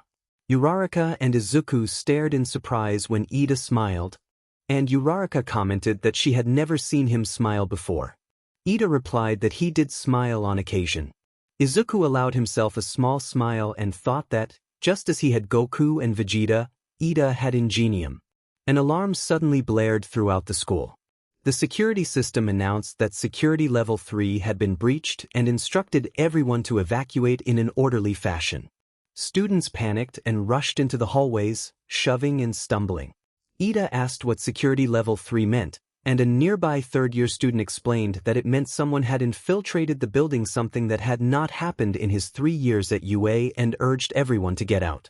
As the hallways grew chaotic, Izuku became annoyed at the commotion. He projected his voice, amplified and steady, to reassure the crowd that everything was fine and that it was just the press causing the disturbance. He reminded everyone that they were at UA and should behave accordingly. His announcement calmed many of the students, and the class soon returned to discussing how perfect Izuku would be for the role he had accepted. Izuku, however, remained curious about how the press had managed to breach security. Outside the school, some faculty and students speculated that no ordinary reporter could have caused such a breach and that someone must have instigated the incident. A few worried that an enemy had slipped in with a greater plan. Nearby, the UA barrier lay in ruins, having crumbled to the ground. On the streets of Mizudafu, a villain had taken a family hostage. He threatened anyone who came near and introduced himself as a notorious criminal.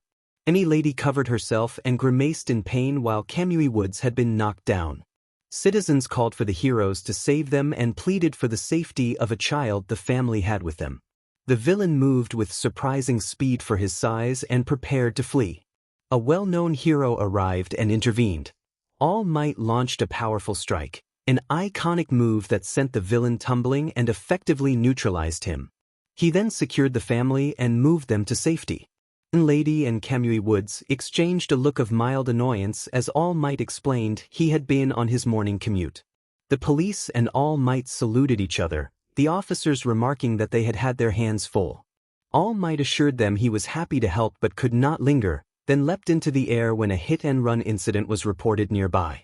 As he flew toward the next emergency, he briefly considered Mirio Togata as an alternative after Izuku had declined an earlier offer.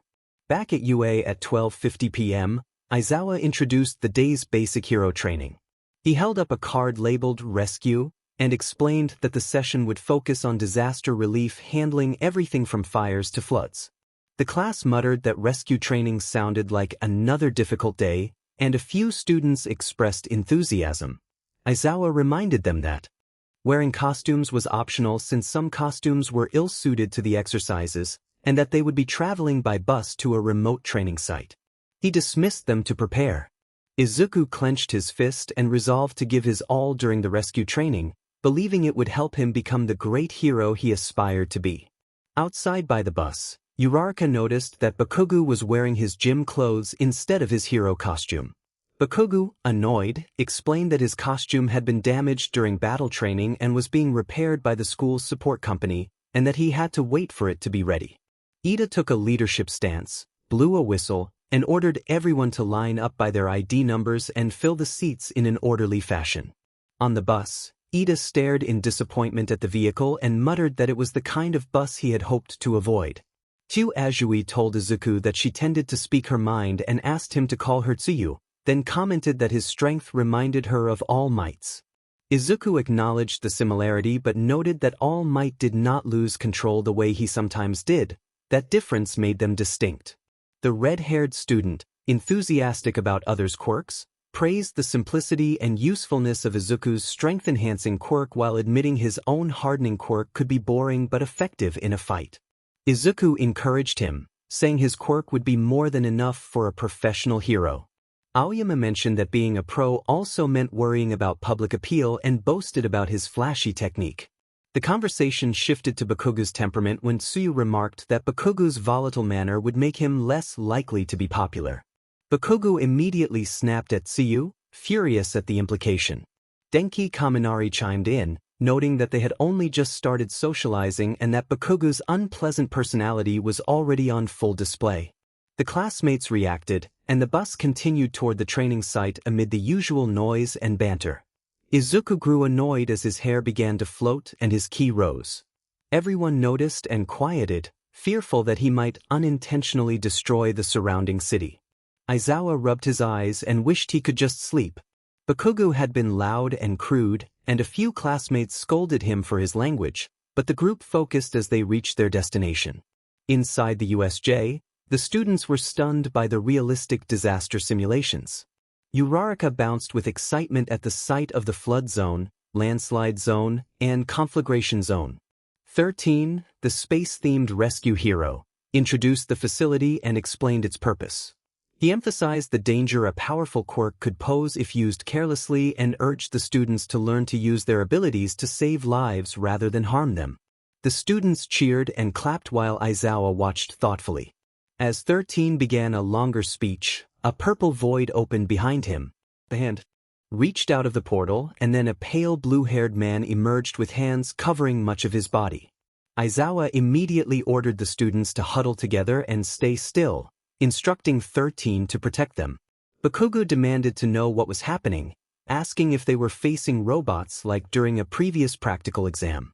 Izuku could feel the hostile ki radiating from the newcomers, and two figures stood out. One resembled a bird-like creature with an exposed brain. The other was a short, odd man whose power overwhelmed Izuku. The aura startled him. Aside from a few legendary fighters, this was the strongest he had ever sensed. A figure surrounded by purple mist declared that they were villains. 13 explained that All Might, who had been scheduled to meet them, was not present. He informed the group that All Might had reached his limit during his morning commute and was resting in the break room. Aizawa concluded that the incident was the work of these intruders. 3 villains stepped forward in unison, one covered in hands, one wreathed in purple mist, and the short but powerful leader. They spoke in a coordinated, threatening cadence that named the symbol of peace as their target. The class reacted in disbelief and alarm as many more villains poured through the portal. The number was far greater than a normal incursion, suggesting a well-coordinated attack. A student with spiky hair asked if there were intruder sensors.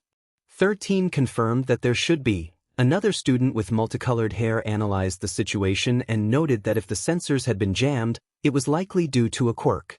The strategist observed that the attackers had chosen a remote facility and a time with few people present, indicating planning and an objective beyond random violence.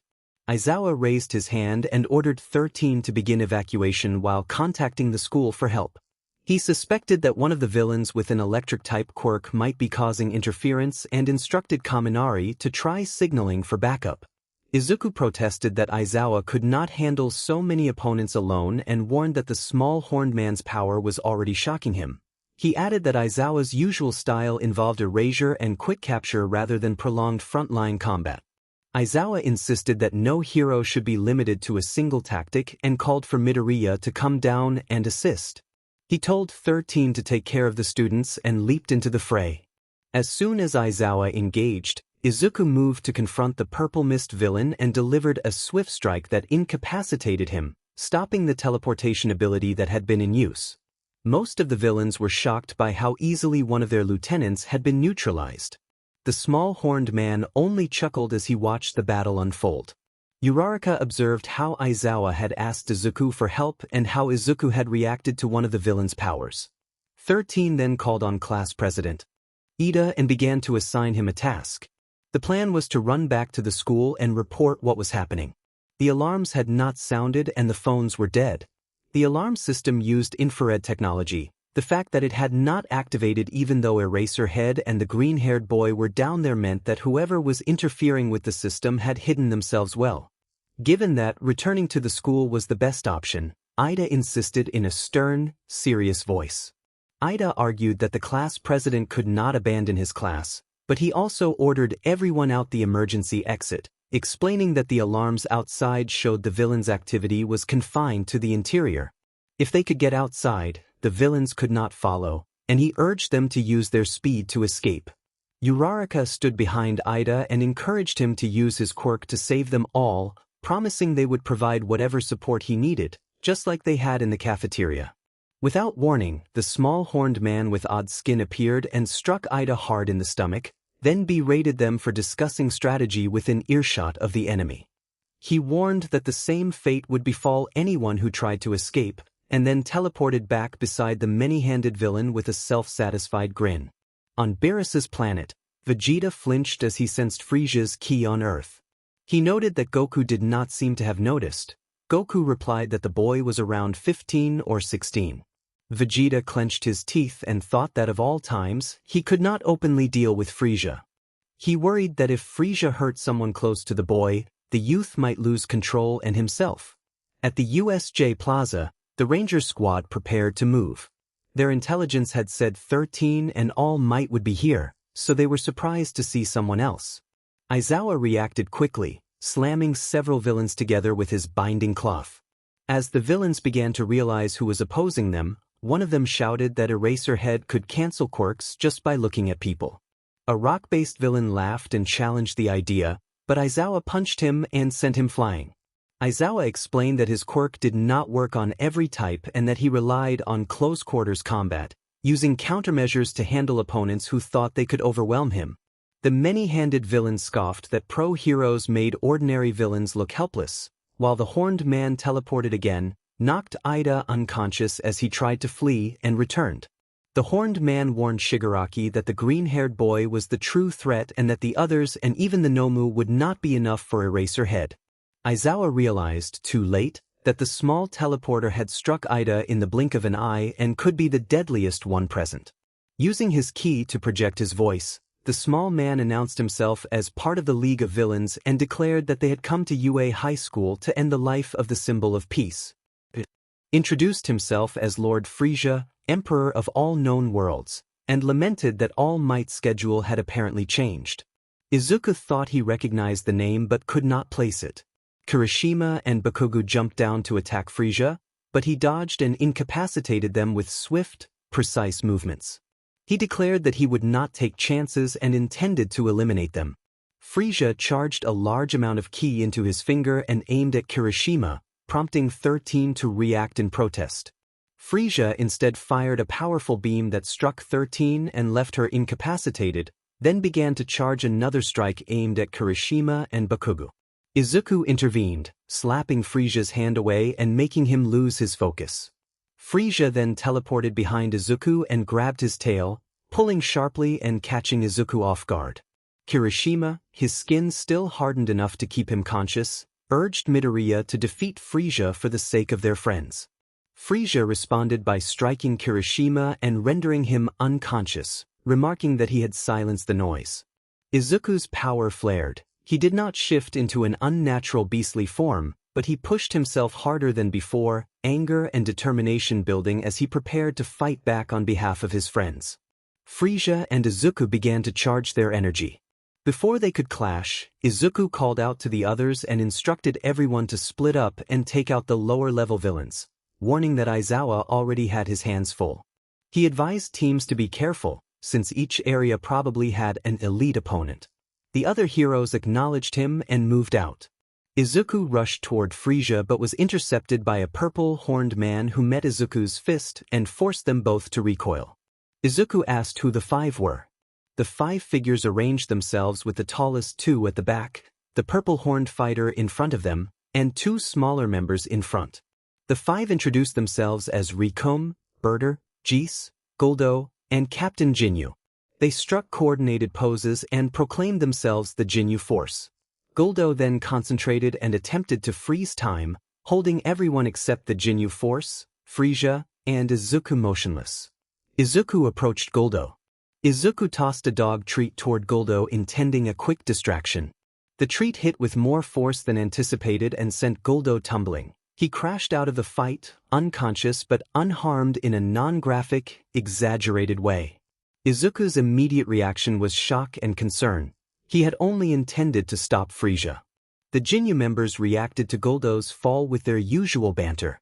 Jis made a casual inquiry that hinted at a personal topic, but it was cut short and the group moved on with mundane bickering and teasing about who would tell the captain. Izuku noticed the odd mannerisms and wondered why some of them spoke in third person, but the moment passed. Rikome stepped forward, wind lifting Izuku's hair and the green sash at his waist. Launched into a bombastic speech promoting himself, his strength, and the spectacle of the fight. Jis and Berta hovered above with microphones, explaining to the growing crowd that they were providing commentary as the audience swelled and cheered, mostly in support of Rikome. Izuku dismissed the showmanship with a dry remark about wrestling, which drew boos from the spectators. Frustrated by the distraction, Izuku declared he would end the match quickly and charged. He moved at a restrained power level to test Rikome. Izuku's strike sent Rikome crashing into a fountain, shattering it in an over-the-top, anime-style display. Izuku then teleported in front of Rikome and struck precisely, knocking him out without graphic injury. Before Berta or Jis could react, Izuku flashed past Berta so quickly that even the self-proclaimed fastest could not respond. Izuku incapacitated both Berta and Jis with swift, non-graphic maneuvers. Captain Jinyu applauded and whistled at Izuku's effectiveness. Jinyu praised Izuku's skill and suggested that, as captain, he could offer Izuku everything he desired. Izuku declined, stating he had what he wanted already. Jinyu proposed testing a Nomu construct that had been held back because of its strength. The Nomu charged at speeds only Aizawa and Izuku among the heroes could perceive. Aizawa realized he could not disable the Nomu's quirk and feared for Izuku. The Nomu began throwing a flurry of attacks at Izuku, but Izuku managed to block and absorb many of the blows. Shigaraki reacted with disbelief at how effectively Izuku handled the Nomu. Izuku evaluated the Nomu's power as he took its hits, trying to determine whether anyone else could handle such an opponent. Izuku realized that if the creature attacked anyone else, lives could be lost. He threw a full-force punch at the Nomu, shattering it completely. Shigaraki stared in stunned silence, dropping to his knees, while Frisia laughed and remarked that he had predicted the child's strength. Jinyu sighed at the Nomu's failure. Izuku and Jinyu charged at each other, trading a flurry of blows that were mostly dodged, until Izuku landed a solid punch that sent Jinyu reeling. Jinyu recovered and floated back up, analyzing Midoriya's power. Jinyu judged Izuku's strength to be far above his own and began to boast, but Izuku increased his power far beyond what Jinyu expected. Jinyu admitted defeat in the face of that surge. Frisia suddenly fired a lethal-looking beam that struck Jinyu, leaving him incapacitated and collapsing to the ground. Frisia dismissed the Jinyu force as expendable, declaring that they would all perish. Izuku felt outraged. Even opponents on the wrong side were not necessarily evil, and he had tried not to kill them. He clenched his fists and launched himself at Frisia. He ordered the others to tend to Jinyu's injuries, and the students and heroes hurried to help. Frisia met Izuku's charge and grabbed his hands, and a fierce power struggle. Frisia commented that he was impressed with how Izuku had handled the Jinyu force, and Izuku bristled at receiving praise from him. Frisia decided he need not hold back. He overpowered Izuku and drove him downward with a brutal headbutt. Izuku stopped himself just before hitting the ground, but Frisia was already on top of him and struck him with a tail sweep that slammed him into the floor. Frisia taunted Izuku, urging him to leave the position and mocking him. Izuku responded by powering up, green energy flaring around him and shattering the floor into a massive crater. He floated above the broken ground and prepared to increase his effort for the fight. Frisia continued to hurl insults, using demeaning language to rile Izuku. Izuku found the attack offensive and struck back, landing a powerful blow to Frisia's stomach that sent him flying. Izuku followed up with a kick to the head and a knee bar, then unleashed a rapid series of combos that slammed Frisia into the ground. The gathered students and heroes watched in awe. Uraraka thought that she had been frightened at first, but now Deku seemed to have the upper hand. Frisia shook himself off and announced that he could transform to dramatically increase his strength. He shifted into a new, more imposing form. His presence intensified, he grew taller, and his horns became sharper and more defined. Energy began to build around him, and with a single motion he created an explosion that destroyed the section of the USJ where they stood. Izuku barely dodged the blast and panted, surprised at how formidable Frisia had become. Frisia began to sing to himself in a chilling, mocking tone as he watched Izawa. At that moment, Frisia lunged with speed too fast to follow, and his horn struck Izawa with devastating force. The group reacted in horror as Izawa cried out and fell under the impact. Izuku immediately rushed toward him, while other students looked on in stunned silence and dread. Izawa struggled to stay upright, clearly in severe distress. Frisia continued to assault him with repeated, brutal horn strikes that forced Izawa back and left him unable to defend himself. The blows were relentless and left Izawa unable to continue. He soon went limp and fell unconscious. Frisia tossed Izawa aside and coldly noted that one foe had been taken out. Just as Frisia threw him off, Izuku blocked a punch and flared with anger. Frisia taunted that impalement was his favorite way to kill. Izuku clenched his fist as his power skyrocketed and he cursed, calling Frisia sadistic and monstrous. Frisia feigned surprise. Izuku kicked Frisia in the face, sending him flying. He followed with a punch to the cheek and an uppercut to the jaw, each blow forcing the tyrant to grunt. Izuku then kicked Frisia to the floor, and when impact was made, Frisia spat and staggered.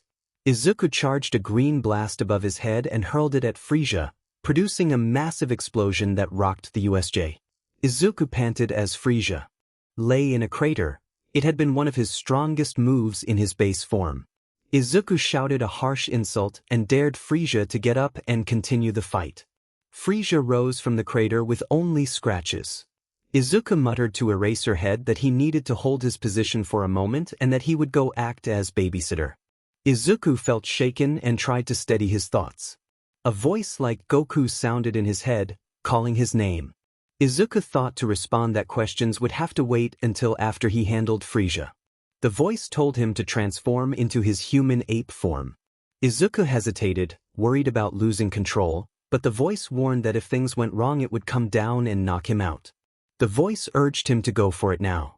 Frisia slashed across Izuku's face and slammed him to the floor. Bakugo and Kirishima groaned awake and moved to join the others. A bystander worried aloud that if Izuku fell, they would all be finished. Frisia planted his foot on Izuku's head as Izuku cried out in pain. While Frisia focused, Izuku managed to fire a slicing ki blast that missed Frisia's body but severed one of his tails. Frisia roared a challenge and then Izuku fired rapid energy blasts in response. He admitted with a sarcastic shrug that he didn't know exactly what he was trying to achieve as he began to power up. Frisia watched with interest as Izuku grew stronger, more muscular, and taller. Izuku felt uneasy about using that power but accepted it as his only chance against Frisia's transformations. A green ki aura engulfed him, his eyes turned golden, and he glared at Frisia with renewed resolve, declaring that this would be the last thing the tyrant saw. As Izuku surged forward, he struck Frisia multiple times before the tyrant could react. Frisia staggered and coughed from the force of the blows. Frisia, impressed and amused, acknowledged the damage and decided to reveal more of his own power. An aura swelled around him as he powered up, nearly doubling his strength. His physique remained similar, but his speed and force increased. He launched a punch at Izuku's face, but Izuku growled and withstood it, then grabbed Frisia's hand and twisted until it cracked, forcing Frisia to back off and smirk. Frisia observed that controlling Izuku's form must be straining him and declared that his own transformation sequence still had more to show. He announced that he would reveal another form and began to scream inwardly as his ki skyrocketed, shaking the surrounding region. Reports of an earthquake began to spread as the USJ filled with fear. His horns receded and his head altered slightly as he panted. Frieza proclaimed that this was his third form and boasted that Izuku was only the second enemy to ever see it. Frieza fired rapid, precise energy blasts from 2 fingers. Izuku dodged with agility for a long exchange until he rose above Frieza and launched a massive blast downward. Frieza grunted as the energy spread across him, and then used the form's strength to push the blast back up through the roof of the USJ and out into the sky. He told Izuku that this form might not be enough, but his next transformation would likely finish the fight. Izuku spat and watched Frieza power up again. A deeper, more intense force began to radiate from the tyrant. Izuku felt its presence in his bones. This new form was far more powerful than the last and reminded Izuku of the alien he had seen in his dreams. Frieza announced that this was his penultimate form and said that Izuku did not merit seeing the final one. Frieza charged a finger and fired a focused beam. Izuku deflected it, knowing he would still take some sting. When Izuku looked for Frieza, the tyrant had slipped past him and struck with his tail, pushing Izuku back. Frieza followed up with a kick that sent him further off balance. Frieza noted that some of his attacks were beginning to land and pressed his advantage, but Izuku answered by punching Frieza in the face and sending him back several meters. Izuku acknowledged that Frieza was strong, but still insisted that he was stronger. Frieza laughed and corrected him, saying that the display so far represented only a small fraction of the new form's power. Frieza offered to reduce his power to 50%. Izuku nodded, and Frieza glared at him, sending a burst of energy that rippled across Izuku's body. Izuku wondered if Frieza was channeling ki through his eyes. Frieza repeated the attack several times, each strike making the young Saiyan grunt from the impact. Unknown to Frieza, Izuku's control was beginning to stabilize and his form was growing stronger. When Frieza struck with his tail again, Izuku growled and dodged in midair. Frieza moved above him and fired a massive energy blast. Izuku charged a counterattack, gathering a blast called the Gigantic Omega and launched it into Frieza's beam. The two attacks collided, and Izuku followed with another burst that pushed through Frieza's blast and closed on the tyrant. Frieza forced his hand out to try to stop the Gigantic Omega. The collision sent a cloud of smoke and dust into the air. When the haze cleared, Frieza stood with only minor scratches from the exchange. He slapped Izuku across the shipwreck zone and pinned him underwater with his foot, taunting him to say when his oxygen was running out. Izuku squirmed and tried to break free without success. Realizing he needed to act, Izuku focused and took fuller control of his body. A massive spear of green ki shot up, forcing Frieza to release his grip and dodge. Frieza mocked the effort as a last-ditch attempt to survive, but Izuku pushed on, parting the water with sheer force as he charged his power even further. He launched himself at Frieza and landed a double kick to the face, sending the tyrant crashing into the plaza. Frieza rose, brushed himself off, and warned that Midoriya's chances of winning were 0. He teleported behind Izuku and kept him immobilized with a gesture of his hand. Frieza taunted that he wanted to see how high his score could go, then pummeled Izuku with relentless kicks and punches until a headbutt sent Izuku skidding and caused a massive shockwave. For a moment it seemed over, but Izuku reappeared in front of Frieza with his eyes returned to green and his size unchanged. Frieza remarked with surprise at the timing of Izuku regaining full control over the form. Izuku had no clear explanation, but he now had both clarity and strength. Frieza laughed at the return to conversation and offered to go 80% power on the condition that he would not use his hands in the fight. Izuku bowed slightly and playfully thanked Frieza for the chance. The battle resumed with faster, more focused exchanges. Frieza dodged Izuku's punches and kicked while Izuku narrowly avoided each blow. Frieza struck with his tail, and Izuku, grunting, seized the tail and spun Frieza around repeatedly before flinging him into the air. The tyrant retaliated by wrapping his tail around Izuku's neck, squeezing. Izuku, thinking quickly, bit the tail to force Frieza to release him. Both combatants reacted with anger and pain, trading heated words and insults as the fight continued.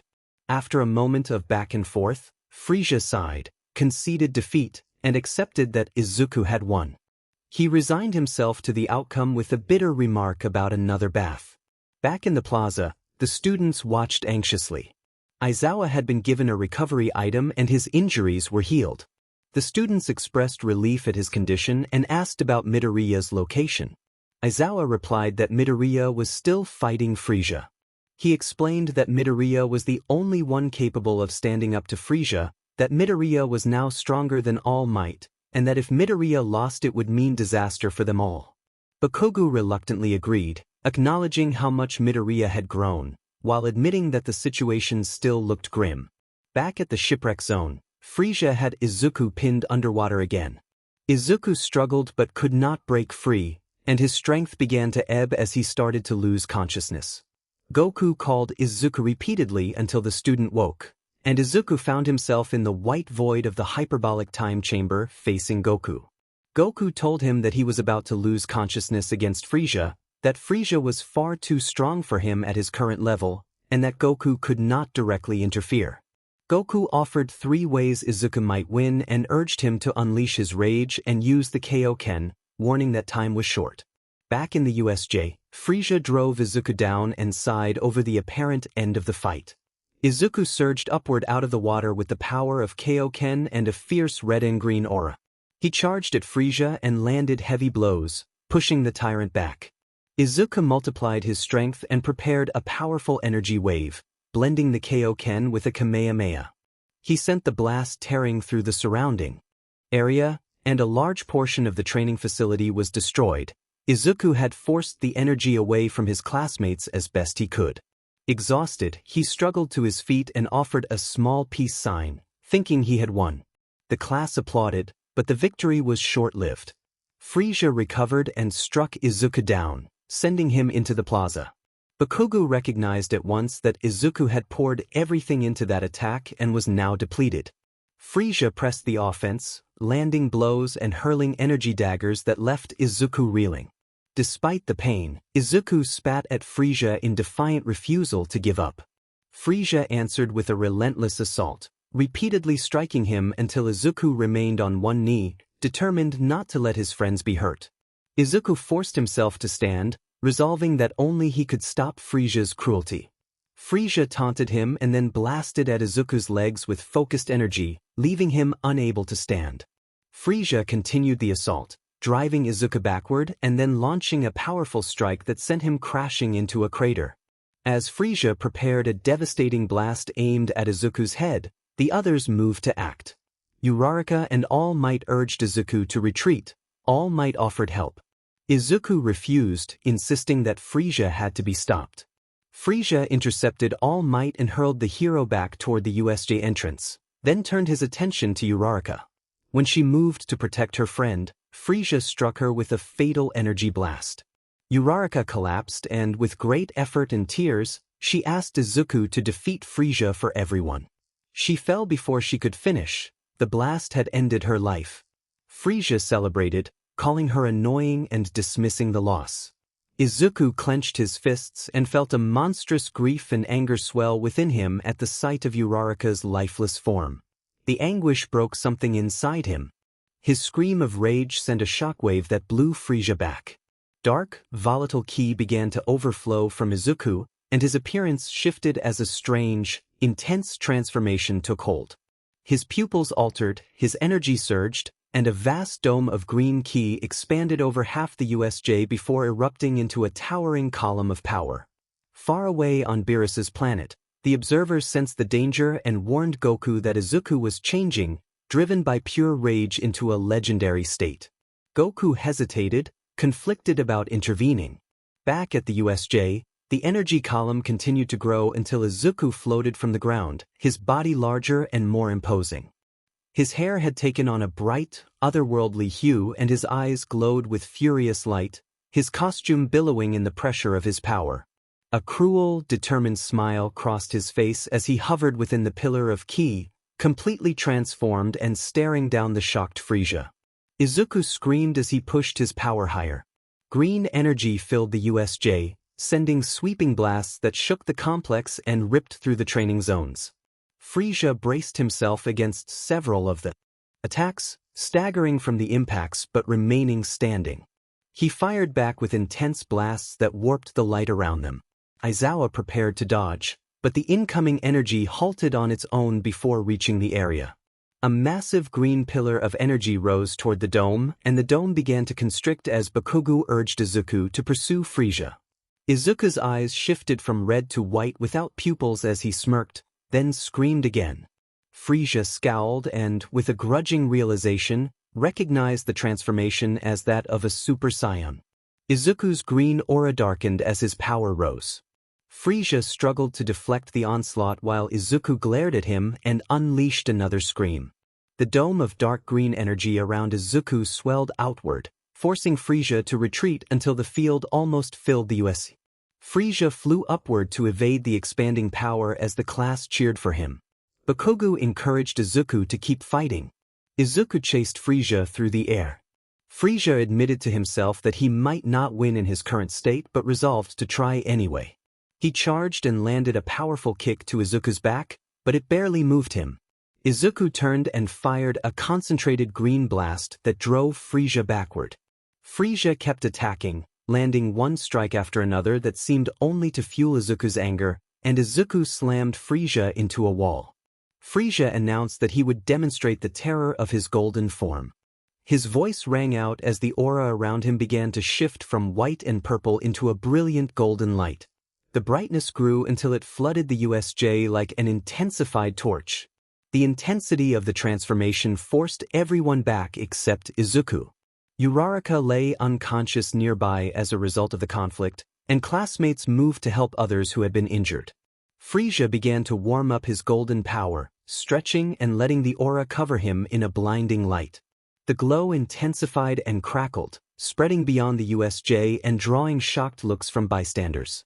The planet itself seemed to tremble at the raw energy of the form. Izuku simply smirked at the sight of a genuine challenge. When the light settled, Frisia's appearance had taken on a polished golden sheen with dark purple accents. His eyes opened and glared red at Izuku, the aura now tapping cosmic levels of energy. Frisia coldly instructed Izuku not to hold back. Meanwhile, Goku and Vegeta, watching from afar, reacted with surprise and restrained amusement. Goku celebrated Izuku's achievement, while Vegeta corrected him and warned that if Izuku ascended further the fight might become dangerous. Back at the USJ, Izuku and Frisia stood off, their energies rising in a tense standoff. Frisia asked about Izuku's altered eyes during the transformation. Izuku did not reply. Instead he used his energy to shout orders to Bakugo. He directed Bakugo to get Uraraka and the injured Ginyu Force to the hospital and to evacuate the area. Bakugo hesitated, but Izuku's cold, furious tone left no room for argument. The class began to evacuate, carrying those who needed help. Frisia taunted the retreating students, expressing pleasure at having a moving target. He then pointed at Bakugo, but before he could act, Izuku grabbed Frisia's wrist and stepped directly between him and the others. Frisia demanded release and struggled against the grip. Izuku's hold tightened with audible cracking of energy. Frisia laughed and acknowledged that Izuku had grown stronger, but he maintained that Izuku's chances of winning remained nil. Izuku released his grip and struck Frisia, sending him flying. In an instant Izuku reappeared at Frisia's side and used a precise maneuver to bring Frisia down, driving a knee into his midsection and forcing a groan from the Emperor. Frisia fired a storm of death beams at Izuku, far more than before, but Izuku slipped through them all with effortless speed. Frisia narrowed his eyes and demanded to know what had changed in Izuku's strength. A nearby voice noted that this had happened before with Goku and Vegeta, and Frisia snarled at the names of his old enemies, clenching his fists. Outside the USJ, the class rushed to the nearest hospital, hearing clashes from inside the building. They found many empty rooms, most were unused due to post-snap theories, and Uraraka received extensive medical attention while the Ginyu Force, fortunately, only needed rest. Back inside the USJ, Frisia admitted that Izuku's power was unfamiliar and became venomous, calling him a monkey and boasting of having killed millions over 2,000 years. He claimed ownership of the planet and all others, then gathered a red sphere of energy in his hands and, in a furious roar, prepared to obliterate the world. Izuku reacted instantly, kicking the blast upward with everything he had and sending it into space. Frieza raged that it could not have been a miss and questioned Izuku's actions. Izuku insisted he had aimed correctly and that, under stress, Frieza's attacks tended to go awry. Frieza accused Izuku of holding back and declared he would show him his full power. He then struck Izuku in the stomach, forcing him to cough and stagger. Frieza unleashed a rapid series of blows that made Izuku wince and groan as they landed. A knee to the stomach followed, drawing another painful reaction. Frieza taunted his opponents, boasting about how easy it was to dominate them and how he could transform and kill without resistance. Izuku's anger flared at the mention of his lost crush, and Frieza answered with a brutal knee that drove Izuku into the ground. Frieza buried Izuku beneath the surface for a moment, then surfaced, assuming the Saiyan race was finished, and began to fly away only to be kicked in the face by Izuku. Frieza continued to hurl insults, and Izuku fired an elbow that was dodged. The exchange of kicks and punches between them intensified into a furious flurry. Frieza landed a heavy kick to Izuku's stomach and followed with a punch that forced him into the ground, then began to charge a massive purple energy sphere that grew exponentially under his will. He hurled the massive blast into the ground where Izuku stood. Izuku gritted his teeth and held it with both hands, straining, then with a desperate yell punched the blast back into the sky, sending the planet-destroying attack into space. Frieza resurfaced behind him and wrapped him in a crushing embrace that left Izuku howling in pain. Izuku reacted with a sharp elbow to Frieza's side and followed with 3 more blows to weaken the tyrant, then spun and landed a solid blow that forced Frieza to one knee, reeling from the hit. Izuku then drove Frieza into a landmark and the two resumed a relentless exchange of blows, each strike producing gusts of wind and increasing force. Frieza suddenly opened his eyes, red pupils flaring, and unleashed a surge of ki that pushed Izuku back. Frieza accused Izuku of forcing him to exert himself and declared this would be the last thing he ever saw. He charged, but Izuku intercepted him, grabbed Frieza, and slammed his face repeatedly into the floor, making craters before Frieza broke free. He was immediately punched and kicked, each strike driving him back, and a powerful punch sent him into a wall. Instead of anger, Frieza sighed and smirked, acknowledging Izuku's astonishing battle power as he prepared to speak. A purple warp gate appeared behind Frieza as he sank into it. Frieza vowed that he would get Izuku next time. Izuku powered down and passed out on the ground. Silence settled over the battlefield. Bakugo, Todoroki, Aizawa and All Might returned to the USJ and found Izuku passed out with no enemies remaining. Bakugo shouted that young Midoriya had done it. Aizawa nodded, and All Might lifted Izuku into his arms. All Might acknowledged that Izuku had succeeded and said they should take him to the hospital because he had many bruises and appeared to have some broken bones. The others agreed. Bakugo smirked. For the first time he had genuine respect for Izuku. He did not have to like him to recognize that Izuku had proven himself a true hero. At the League of Villains base, in a bar-like room, a swirl of mist announced the arrivals of Frieza and the Hand Accomplice. Frieza winced and clutched his side after taking many blows as Tamura Shigaraki sat on a stool. Shigaraki complained that they had been crushed, that Nomu had been overwhelmed by some child, and that their cannon fodder had been taken down quickly. He warned that the child had been far stronger than All Might and urged that they needed to deal with him. They did not even know the condition of All Might. An unseen voice from a screen answered that they had simply gotten ahead of themselves and underestimated everyone. The voice asked whether they had recovered Nomu. Frieza glared at the screen and reported that Nomu had been useless, defeated by the child. The voice lamented the loss after all the trouble spent making Nomu strong, but insisted the endeavor was not a complete loss and ordered them to find strong troops. The voice declared that everyone could grow stronger and urged Shigaraki to become a symbol of terror. Shigaraki reaffirmed his intent to make the world remember him. A knock sounded at the door. Outside the USJ, a detective counted the injured and reported that, aside from the one who had defeated Frieza and the girl who had been killed, the rest appeared unharmed. The group stood visibly shaken after witnessing the death. The adults decided to get the students back to their classroom and postponed formal statements. Tsuyu spoke calmly and asked about Izawa, noting that he had appeared to have a severe wound that was supposedly healed and wondered if it had truly recovered. The detective confirmed that Izawa was fine, even better than usual, and that another injured person had a wound in the torso but was not in immediate danger. All Might's injuries were not life-threatening either. The nurse's healing might be enough, and he had gone to the nurse's office. Ida pressed about midoriya, and the principal confirmed that midoriya had reached the nurse in time and that the principal had other business as well before handing responsibilities to staff. The principal announced they would need to completely revamp the school's security systems. Midnight expressed disappointment that a teleportation quirk had been used by a villain and lamented the involvement of Frisia. The detective asked permission to inspect the school thoroughly, and the principal agreed. In the nurse's office, the class, Izawa and the staff waited for news about Izuku. All Might rested inside after being struck by Frisia's fourth form, and Recovery Girl watched over both All Might and Izuku. Izuku stirred and woke. Recovery Girl exclaimed that he was awake and asked if he remembered everything. Izuku groaned, held his head, and confirmed that he had defeated Frisia. Recovery Girl informed him that Frisia had escaped with the mist and his hand accomplice, but that otherwise the outcome had been well handled. Izuku accepted that and admitted that Frisia had been extremely powerful. Recovery Girl asked what form Izuku had taken during the battle. Izuku thought for a moment and realized it had been a transformation like a Super Saiyan, but he could not fully explain it and could not control it yet. All Might sat up, looking disappointed in himself. Recovery Girl told him not to be too hard on himself and reminded him that bad things happen. The door opened and a man tipped his hat as he entered.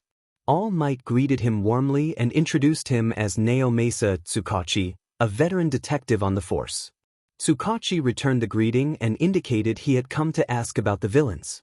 Tsukachi immediately asked after the students and Izawa.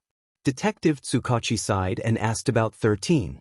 He explained that besides the friend over there, the students had only a few bumps and bruises, and the two teachers were out of danger for now. He added that if the three heroes had not risked their lives, the students would not have come through so unscathed. One of the heroes present corrected Tsukachi, saying that the heroes had done little besides erase her head, and that it had been the young Izuku Midoriya who saved everyone by standing up to Frisia and putting his life on the line. He reflected on how harsh it was for someone so young to be thrown into a real battle and yet survive. He observed that the first years now understood how frightening the wider world could be, and vowed that the members of Class 1A would become mighty heroes.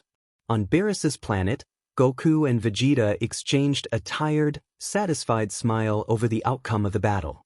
Vegeta told Goku that he had chosen a great kid and told him to pass the compliment along, adding a gruff, joking threat about throwing him down some stairs. Goku laughed and thanked Vegeta, admitting he was surprised that the boy had defeated Golden Frisia and asking whether the first season was over. Beerus declared that it was not over until the fish jumped. When a fish jumped, Beerus concluded that it was finally over. Day 36. Izuku woke that morning thinking about what Vegeta had told him the day before. Vegeta had said that Izuku had fallen down some stairs. Part of Izuku suspected that was not the whole truth, but he shrugged it off. Since he had woken early, he decided to go out into the void to meditate. He floated and sat cross-legged, an aura surrounding him as he took a deep breath. Day 100. Izuku woke to find Goku still present. Confused, he moved over to the spiky-haired man who was meditating and joined him in silence. Nearby, a man with spiky hair who resembled Vegeta stood dressed in royal robes over standard battle armor, the red cape fastened by golden buttons. He wore a turquoise jumpsuit beneath the armor, his lower arms covered while his hands and fingers remained exposed. A tail wrapped around his waist and a white gown tucked under his armor reached down to his boots. From Izuku's perspective, the man was the very image of royalty.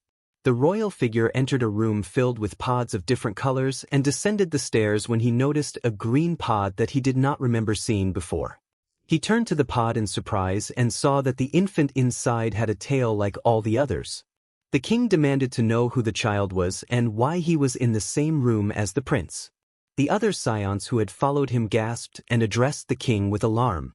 They hurried to the pod and, fearful, placed a scouter against the green pod to read the child's power. A subordinate identified the infant as Broly, the son of Colonel Paragus, and reported that his latent abilities were exceptionally high.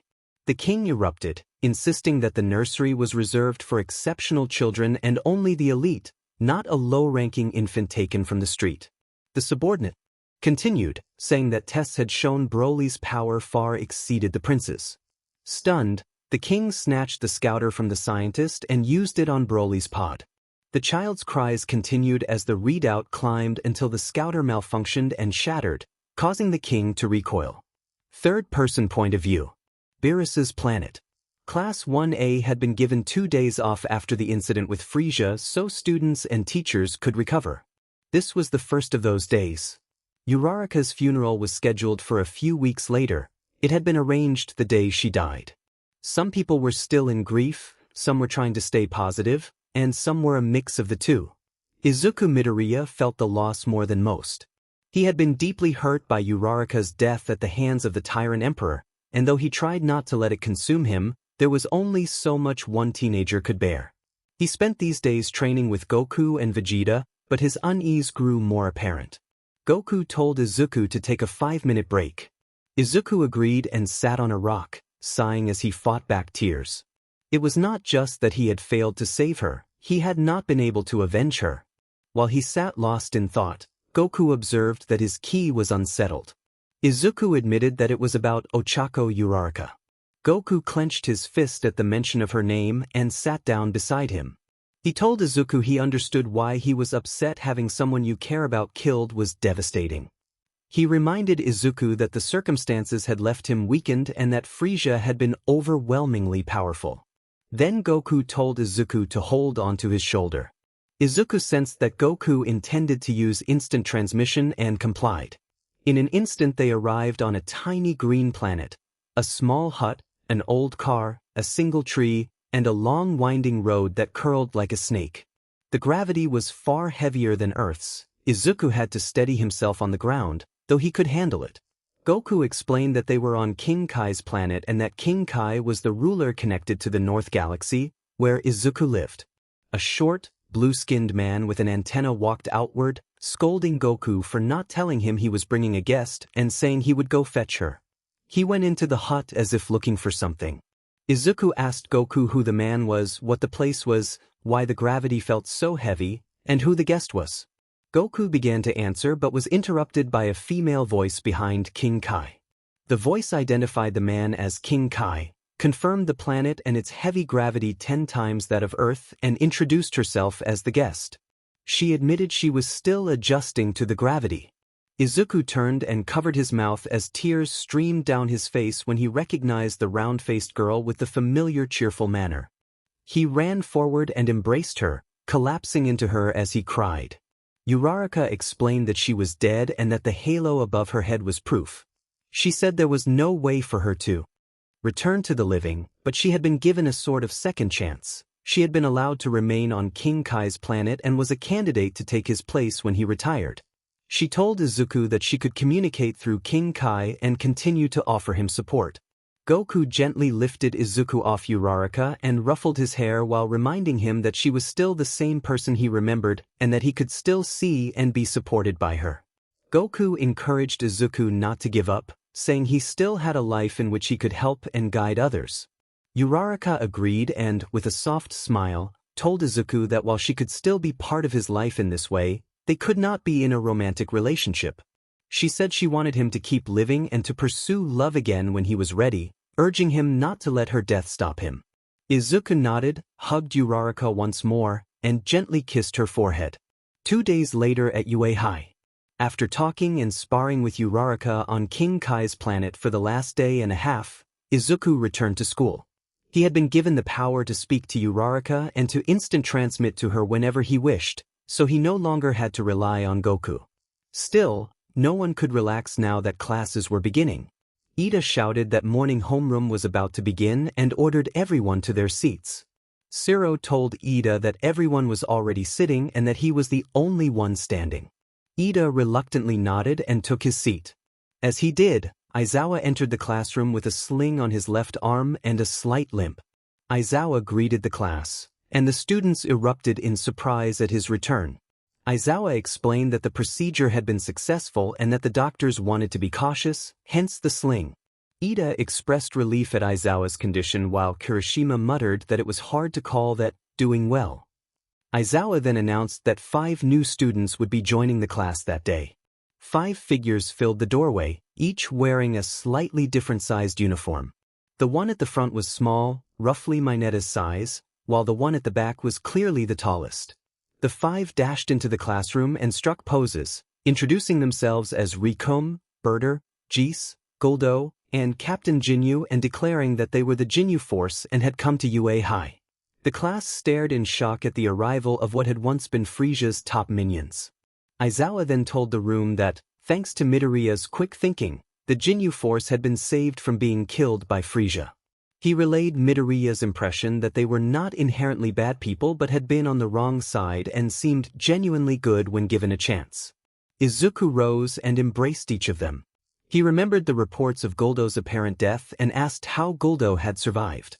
Guldo laughed and explained that when the danger came he had lain still and pretended to be dead. It had been enough to avoid being killed. Relieved, Izuku shook each of their hands. Jinyu said he had to stay strong to lead the others and that, after witnessing Frisia's betrayal, they had discussed their future and decided they'd prefer not to kill the good. He added that he wanted a rematch with Midoriya someday but also felt this new path suited him better. Seating was arranged. Jinyu took a seat behind Izuku, Rikom sat behind Ida, and Birder, Jis, and Guldo sat at the back. Izawa then warned that the students' fight was far from over. Izuku reacted with puzzled concern, and Bakugu muttered in disbelief. Izawa announced that UA's sports festival was fast approaching. The classroom erupted with noise at the announcement. Kirishima asked if holding the festival so soon made sense after the recent villain attack. Izawa explained that the festival needed to proceed to demonstrate UA's crisis management protocols. Compared to past years, there would be increased police presence. He emphasized that the sports festival was the greatest opportunity the students would get and could not be cancelled over a few villains. Jinyu raised his hand and asked what the sports festival was. Izawa described the event as one of Japan's biggest, a national spectacle that had become UA's equivalent of the old Olympic fervor. Momo Yaoyorozu added that the nation's top heroes watched the festival as scouts looking to hire promising students as sidekicks, which could lead to future careers and even the formation of one's own agency, though many sidekicks remained in that role. Jinyu understood that doing well at the festival could improve their chances of becoming heroes. Izawa stressed that the festival was an annual event and a major chance to show the professional heroes what they could do. It was an opportunity they could not miss. Jinyu thanked him sincerely. Kirishima chatted with Rikom, with Tokoyami, Sato, and Siro nearby. Kirishima said he was pumped, and Rikom matched his enthusiasm, declaring that he was eager to show everyone his strength. Kirishima noted that showcasing their abilities would be a big step toward going pro. Izuku watched with a small smile as Rikom and Kirishima fired each other up. Ida and Jinyu stood nearby. Jinyu observed that Kirishima shared Rikom's hot-blooded spirit. Ida affirmed that the sports festival was a chance to put their names among the ranks of heroes, and the group agreed they were in high spirits. Guldo, approaching with a determined expression, urged Midoriya, Ida, and Captain Jinyu to give their best at the festival. Izuku jumped back at Guldo's intensity, startled by how fierce he looked. Guldo vowed to crush the competition, and Rikom pumped his fist and cheered in encouragement. As Izuku, Ida, and Jinyu talked in the hallway, All Might suddenly appeared around the corner in his muscular form, calling out energetically to Midoriya and gesturing with his usual exuberance. Someone asked Izuku if he would eat lunch with them. Izuku looked to Ida and Jinyu for permission. Jinyu smiled and reassured him that it seemed important and that he and the one with glasses would be fine. Izuku agreed and went off. As Izuku left, Ida and Jinyu continued their conversation. Jinyu wondered what the muscular man wanted with Midoriya. Ida said she had heard Midoriya had been helped slightly by All Might against Frisia and that the frog-like girl had once mentioned they shared super strength. Ida suggested that perhaps All Might had taken a liking to him. Jinyu agreed that this made more sense. From farther back in the lunch line, Ida and Jinyu noticed a young man with multicolored hair staring in their direction. Guldo, abilities time stopping and telekinesis. Power level 4. He is physically one of the weakest in Class 1A but very capable with his quirk. He would probably hang out with Aoyama and a few others. Rikom, abilities endurance and development. Power level 30,000 to 40,000, rises the longer a fight goes on, currently peaking around 40,000. Rikom is hot-blooded and fits well with Kirishima, Bakugu, and Sato. Jis, abilities all-rounder. Power level, around 40, best friends with Birder and on good terms with Jinyu. He could easily hang out with Ida, Ojiro, and Siro. Birder, abilities extreme speed. Power level, around 40, possibly the fastest in the class, though not as physically strong as some. Best friends with Jis and would probably spend time with Izuku and Mina. Jinyu, abilities a mix of several quirks and body swapping. Usual power level around 60,000, with a serious peak up to 120,000 that strains him, so he tends to hold back. He would get along with Ida, Izuku, the rest of the Jinyu force, and possibly Todoroki. Third-person point of view with All Might and Izuku. All Might led Izuku into a private room to talk about One for All. He told Izuku that he thought he had found a successor and wanted Izuku to help train him occasionally. Izuku smiled and nodded as they approached a door. When All Might opened it, there sat a tall young man with blonde hair spiking upward, bulky and marked by a few scars. Izuku instantly recognized him and reacted in shock, calling out to Togata and acknowledging him as an upperclassman. Togata greeted them cheerfully and admitted he did not fully understand why he had been called, only that he had been summoned a few days after meeting the number 1 hero. All Might and Izuku took seats. Izuku sat next to Togata while All Might assumed his true, weakened form and sat opposite them. Izuku, stammering, asked if this was all right and whether Togata knew everything. All Might confirmed that Togata already knew about the quirk, how it worked, and his true form. Then All Might announced that he wanted Togata to be his successor. Togata jumped back in surprise. He had been training with All Might but had not expected such a declaration. He questioned why All Might had chosen him and asked who the curly-haired boy was. All Might explained that Togata fit his ideals perfectly. He said Togata brought smiles, peace, and a sense of safety to others, qualities All Might believed a symbol of peace must have, and that Togata was close to the top among everyone present. All Might introduced the young man as Izuku Midoriya and asked Togata if he would inherit the quirk. Togata considered the offer and, after a moment, agreed. He asked how the inheritance would work and greeted Izuku. All Might then plucked a hair and handed it to Togata, explaining that Togata needed to ingest some of his DNA and that this was the simplest method. Izuku and Togata laughed nervously until they realized All Might was serious. Togata asked why it had to be done this way. All Might acknowledged it was impractical but insisted it was necessary. Togata nodded and swallowed the hair. All Might told them the process would take until the end of the school day to take effect and asked Izuku to meet them behind the school after classes for a sparring session. They agreed and began to leave, but All Might called them back to discuss a few more things. He instructed them to exchange contact information and reminded them about the UA Sports Festival, emphasizing that the event would be their opportunity to gain mass appeal. The three of them exchanged phone numbers before parting ways for the day. At the end of the school day, a cluster of students filled the hallway outside Class 1A, buzzing with conversation. Jis opened the classroom door and commented on the commotion. Many students crowded the hallways, talking about the class and the attention it had drawn. Guldo remarked on the packed corridor and wondered what had brought everyone there. Bakugu pushed through the crowd with his usual brash confidence, dismissing the onlookers as competition and suggesting they were merely there to scope things out. Ida made his characteristic hand motion and sharply requested that they refrain from referring to those they did not know as disposable. Jinyu appeared from behind and placed a hand on Bakugu's shoulder, advising caution and warning that they could not assume the newcomers were inferior. For all they knew, some could be extremely powerful. Jinyu then bowed and apologized on Bakugu's behalf to those who had been insulted. He explained that they had come to observe, and that the sports festival could determine transfers between tracks.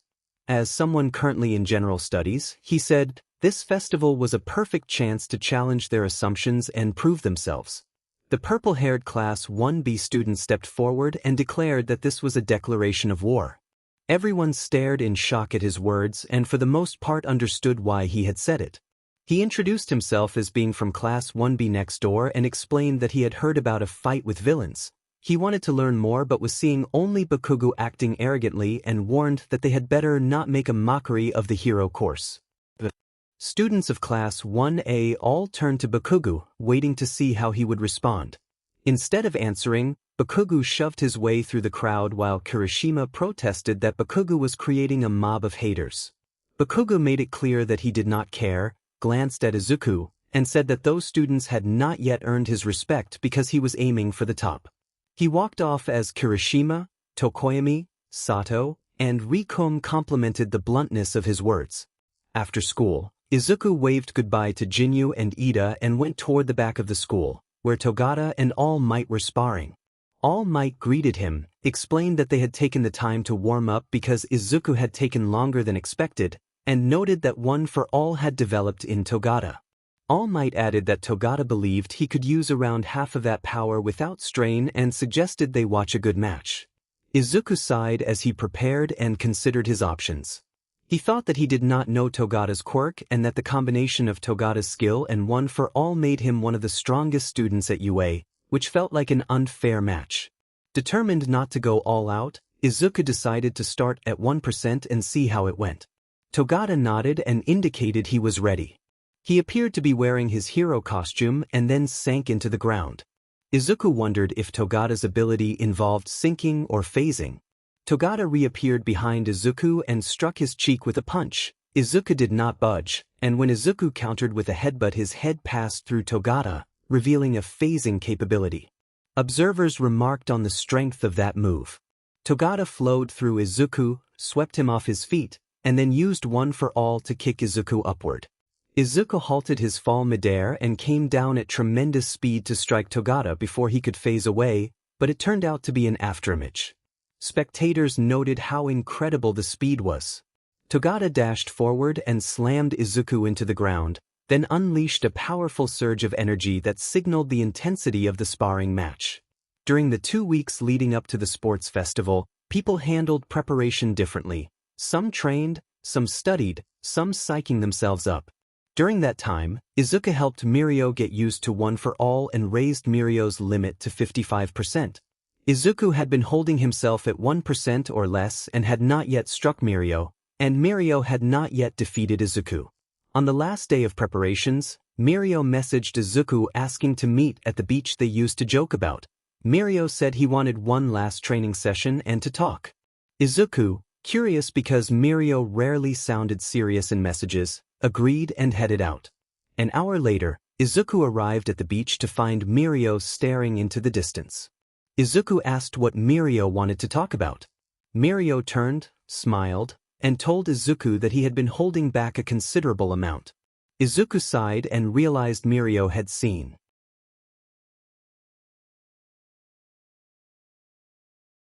Was in the interest of fairness. The Jinyu force joined the discussion and asked when they would get their hero costumes. Izuku started to explain that it was complicated when Shoto Todoroki stepped forward and addressed him directly, a rare approach from Todoroki. Todoroki pointed out that All Might had his eye on Izuku and, without prying into the reason, announced that he intended to beat him. The room buzzed with excitement at the declaration, with some students wondering aloud whether Midoriya was still leagues above everyone else and others recalling how Todoroki had dominated previous training. Eijiro Kirishima tried to intervene, but Todoroki dismissed him and made it clear he was not pretending to be anyone's friend. Izuku lowered his gaze, clenched his fists, and replied that he did not know why Todoroki had issued the challenge, but that everyone, including students from other courses, was aiming for the top. He declared that he would not fall behind and that he was going to give everything he had. Katsuki Bakugo glared at the two of them as the class prepared for the event. The first-year stage was about to begin. The stadium announcer boomed that the students were coming out, and Goku, Vegeta, and Inko cheered at home when they saw Izuku leading the procession. The announcer introduced UA's sports festival as the annual event where fledgling heroes faced one another in fierce competition. He named the first years of the hero course Class 1A and the crowd erupted. Izuku felt a bead of sweat as he looked up at the vast stands, uncertainty nagging him despite his power. Jinyu smirked and patted Izuku on the back, telling him not to worry and to focus on what mattered. The announcer continued, calling the other classes in order, and the well-known pro-hero Midnight took the stage to oversee the proceedings. Some in the crowd questioned whether a pro with such a bold persona was appropriate at a school event, but Midnight quieted them by cracking her whip and calling for order. She then announced that the student representative from Class 1A was Izuku Midoriya. Bakugo scowled, protesting that it should have been him, while others noted that Izuku had placed first in the entrance exam. Izuku rose to the stage, thinking of his mother, Goku, Vegeta, All Might, and Togata, and wondering what to say. He silently resolved to give everything he had and aim for first place. The audience responded with a mixture of cheers and boos, and a few shouted warnings and encouragements. Midnight signaled to begin, and the screen revealed the first event, an obstacle course race. The announcer explained that the course would be a 4-kilometer lap around the stadium and that UA's rules allowed creativity as long as competitors stayed on the course. Racers took their positions. When the starting light turned green, the competitors surged forward. Izuku moved smoothly to the front of the pack and maintained a steady pace as Todoroki used ice to slow many runners behind him. Some students called out, trading barbs and encouragements as they navigated the early obstacles. A group of robotic barriers formed the first real test. Izuku moved so quickly around them that the machine's circuits were disrupted and they began to malfunction. With mechanical parts collapsing and falling away, a gap opened for the runners. The crowd erupted at Izuku's quick thinking, and the announcer praised his decisive move. Todoroki used his ice to propel himself through the chaos and remained close behind. As the dust settled, a few students were pinned under debris, and panic rippled through the competitors until others rushed to help free them. Kirishima and a support course student with a metallic frame worked to pull people clear, while Bakugo launched himself over the fallen machines and pushed onward with explosive speed. The next section was a rocky canyon threaded with suspension lines. Izuku planted his feet and leapt cleanly across, landing with enough force to scatter loose stones in dramatic fashion. Todoroki followed, propelling himself with ice, and Bakugo cranked up his explosions to keep pace. The three moved neck and neck as the course tightened. Bakugo charged at Izuku, demanding a face-off. He fired an explosion toward Izuku, but Izuku absorbed the impact, seized Bakugo, and shoved him backward across the field, sending him tumbling well behind them. The crowd gasped and cheered at the bold maneuver. Todoroki pushed to overtake, but Izuku reacted in an instant. He met Todoroki's advance, used a defensive maneuver, and redirected the momentum so that Todoroki crashed heavily into the ground, leaving a dramatic impact that temporarily slowed him. The announcer shouted Izuku Midoriya's name in amazement as Izuku surged ahead and raced toward the next obstacle. An announcer declared that Izuku had effortlessly taken out Class 1A's top two. With that out of the way, Izuku outran every bomb and reached the end. The announcer then announced that the first to return to the stadium was Izuku Midoriya. The crowd cheered as Izuku noticed his family and mentors smiling at him. Jinyu took second place, having passed Todoroki due to an injury.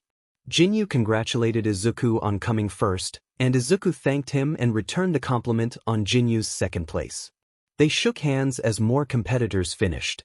Izuku Midoriya, Jinyu, Berta, Shudo Todoroki, Katsuki Bakugo, Burashiza, Golda, Juzo Hananuki, Tenya Ida, Fumikage Tokoyami, Antasiro, Ajiro Kirishima, Tetsu, Mashireo Ojiro, Yosetsu Owaze, Siu Ajui, Mizo Sho, Rikido Sato, Momo Yayorozu, Mina Ishido, Koda, Kyokujiro, Denki Kaminari, Tensa, Kenda, Mona, Takaga, Meihatsum, Vyama.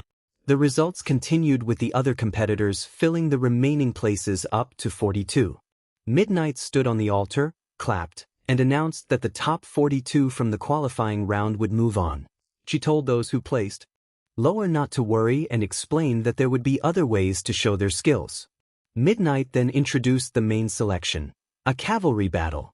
She explained that participants would form teams of 2 to 4 members and take on horse and rider formations. The rules were essentially those of a traditional cavalry battle.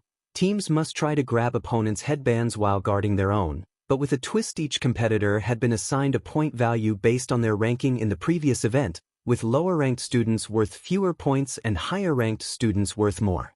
Midnight emphasized that the first-place participant, Izuku Midoriya, had been assigned 10 million points. Izuku smirked and challenged his peers, making it clear he was ready. Midnight explained that the higher-ranked students would be prime targets and that the event was an opportunity for comebacks, calling the competition a true test of determination. She emphasized that Izuku Midoriya, after taking first in the qualifiers, carried 10 million points. The announcement produced tense looks from other students until they realized it was indeed Izuku and that taking his headband would be nearly impossible. At Izuku's house, Inko watched the screen with 2 Saiyans, Goku and Vegeta. Vegeta remarked that the pressure was on Izuku, and Goku objected to Vegeta's brusque tone, insisting Izuku deserved respect. Inko silently prayed for Izuku's safety. The door opened and a woman stood there, clearly shocked to see Vegeta. She dropped her bags, and Vegeta reacted in surprise at her identity. Back at UA, Midnight announced that each match would last 15 minutes and that each team's points would be determined by the sum of its members' values. The riser would wear a headband displaying the team's total points, and competitors had to grab headbands and wear them around the neck or higher. Midnight warned that while quirks were allowed and the battle would be intense, maliciously attacking another team with the intent of making them fall would result in a red card and expulsion from the match. She then gave 15 minutes for teams to form. Izuku considered his strategy. He thought that with 10 million points it mattered far less who he teamed with and felt confident in his own strength. After 5 minutes, he wandered the area and noted that most people were avoiding him. Many teams had already formed, and most planned to try to steal the headband at the last moment. He worried about being left without a team. Jinyu called Izuku over and proposed they team up. Izuku agreed and asked why Jinyu was not with his own team. Jinyu explained that before the festival he had told his force not to rely on each other for this event, and that several of them had already joined other teams. Nearby, Guldo looked for a partner and approached the large masked student with white hair. Guldo suggested that, given the masked student's size and tentacles, he could hide Guldo's small frame. The masked student, Mizo Shoji, formed a mouth on his arm and accepted the idea, introducing himself. Rikom, knowing who he wanted to team with, clapped Eijiro Kirishima on the back and invited him to pair up. Kirishima happily agreed. Teams began to form across the field as the cavalry battle approached. A student decided to approach Bakugu and proposed that he could serve as the front horse while someone with a powerful support quirk took the rear. Another student agreed with the idea. The two shared a brief moment of camaraderie and then joined Bakugu's team along with Zero. Berta wandered nearby, convinced he should be the horse since he was arguably the fastest in the class. Most of the Class A teams had already been chosen, so he approached a metal-clad student and a thorn-haired girl. Berta introduced himself and offered his speed as their mobility advantage while the thorn-haired student described her thorn-based techniques. Back with Izuku and Jinyu, Izuku reviewed the candidates and suggested they recruit Jis, the red-skinned student with white hair. Izuku outlined a plan that would place him as the rider to defend their points, have a strong front horse for durability, and keep Jis at the back for long-range support with his finishing moves. Jis listened, then stepped back and explained that he wanted to prove himself first, so he had to refuse and instead issue a challenge to Izuku. Jinyu voiced his support for Jis' decision. Jis smirked and left to speak with Todoroki, Ida, and Kaminari. Izuku clicked his tongue in mild annoyance and reminded himself that the competition was already turning friends into rivals. There would be no time for sentimental loyalty now. A pink-haired student with goggles slipped up to Izuku and Jinyu, excited to join. She removed her goggles and introduced herself as Mei Hatsum from the support course, explaining that joining a prominent team would showcase her inventions and attract industry attention. Jinyu questioned the practicality, and Mei elaborated on how her devices could provide the exact utility they lacked.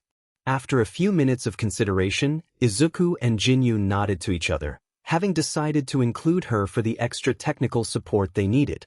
When the 15 minutes were up, Midnight stretched and announced the start of the match. A Class B student muttered about Class A's cockiness and how they planned to show the difference between the classes.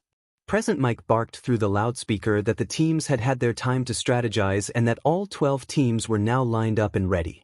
Aizawa looked down at the stage and smirked at the variety of teams assembled.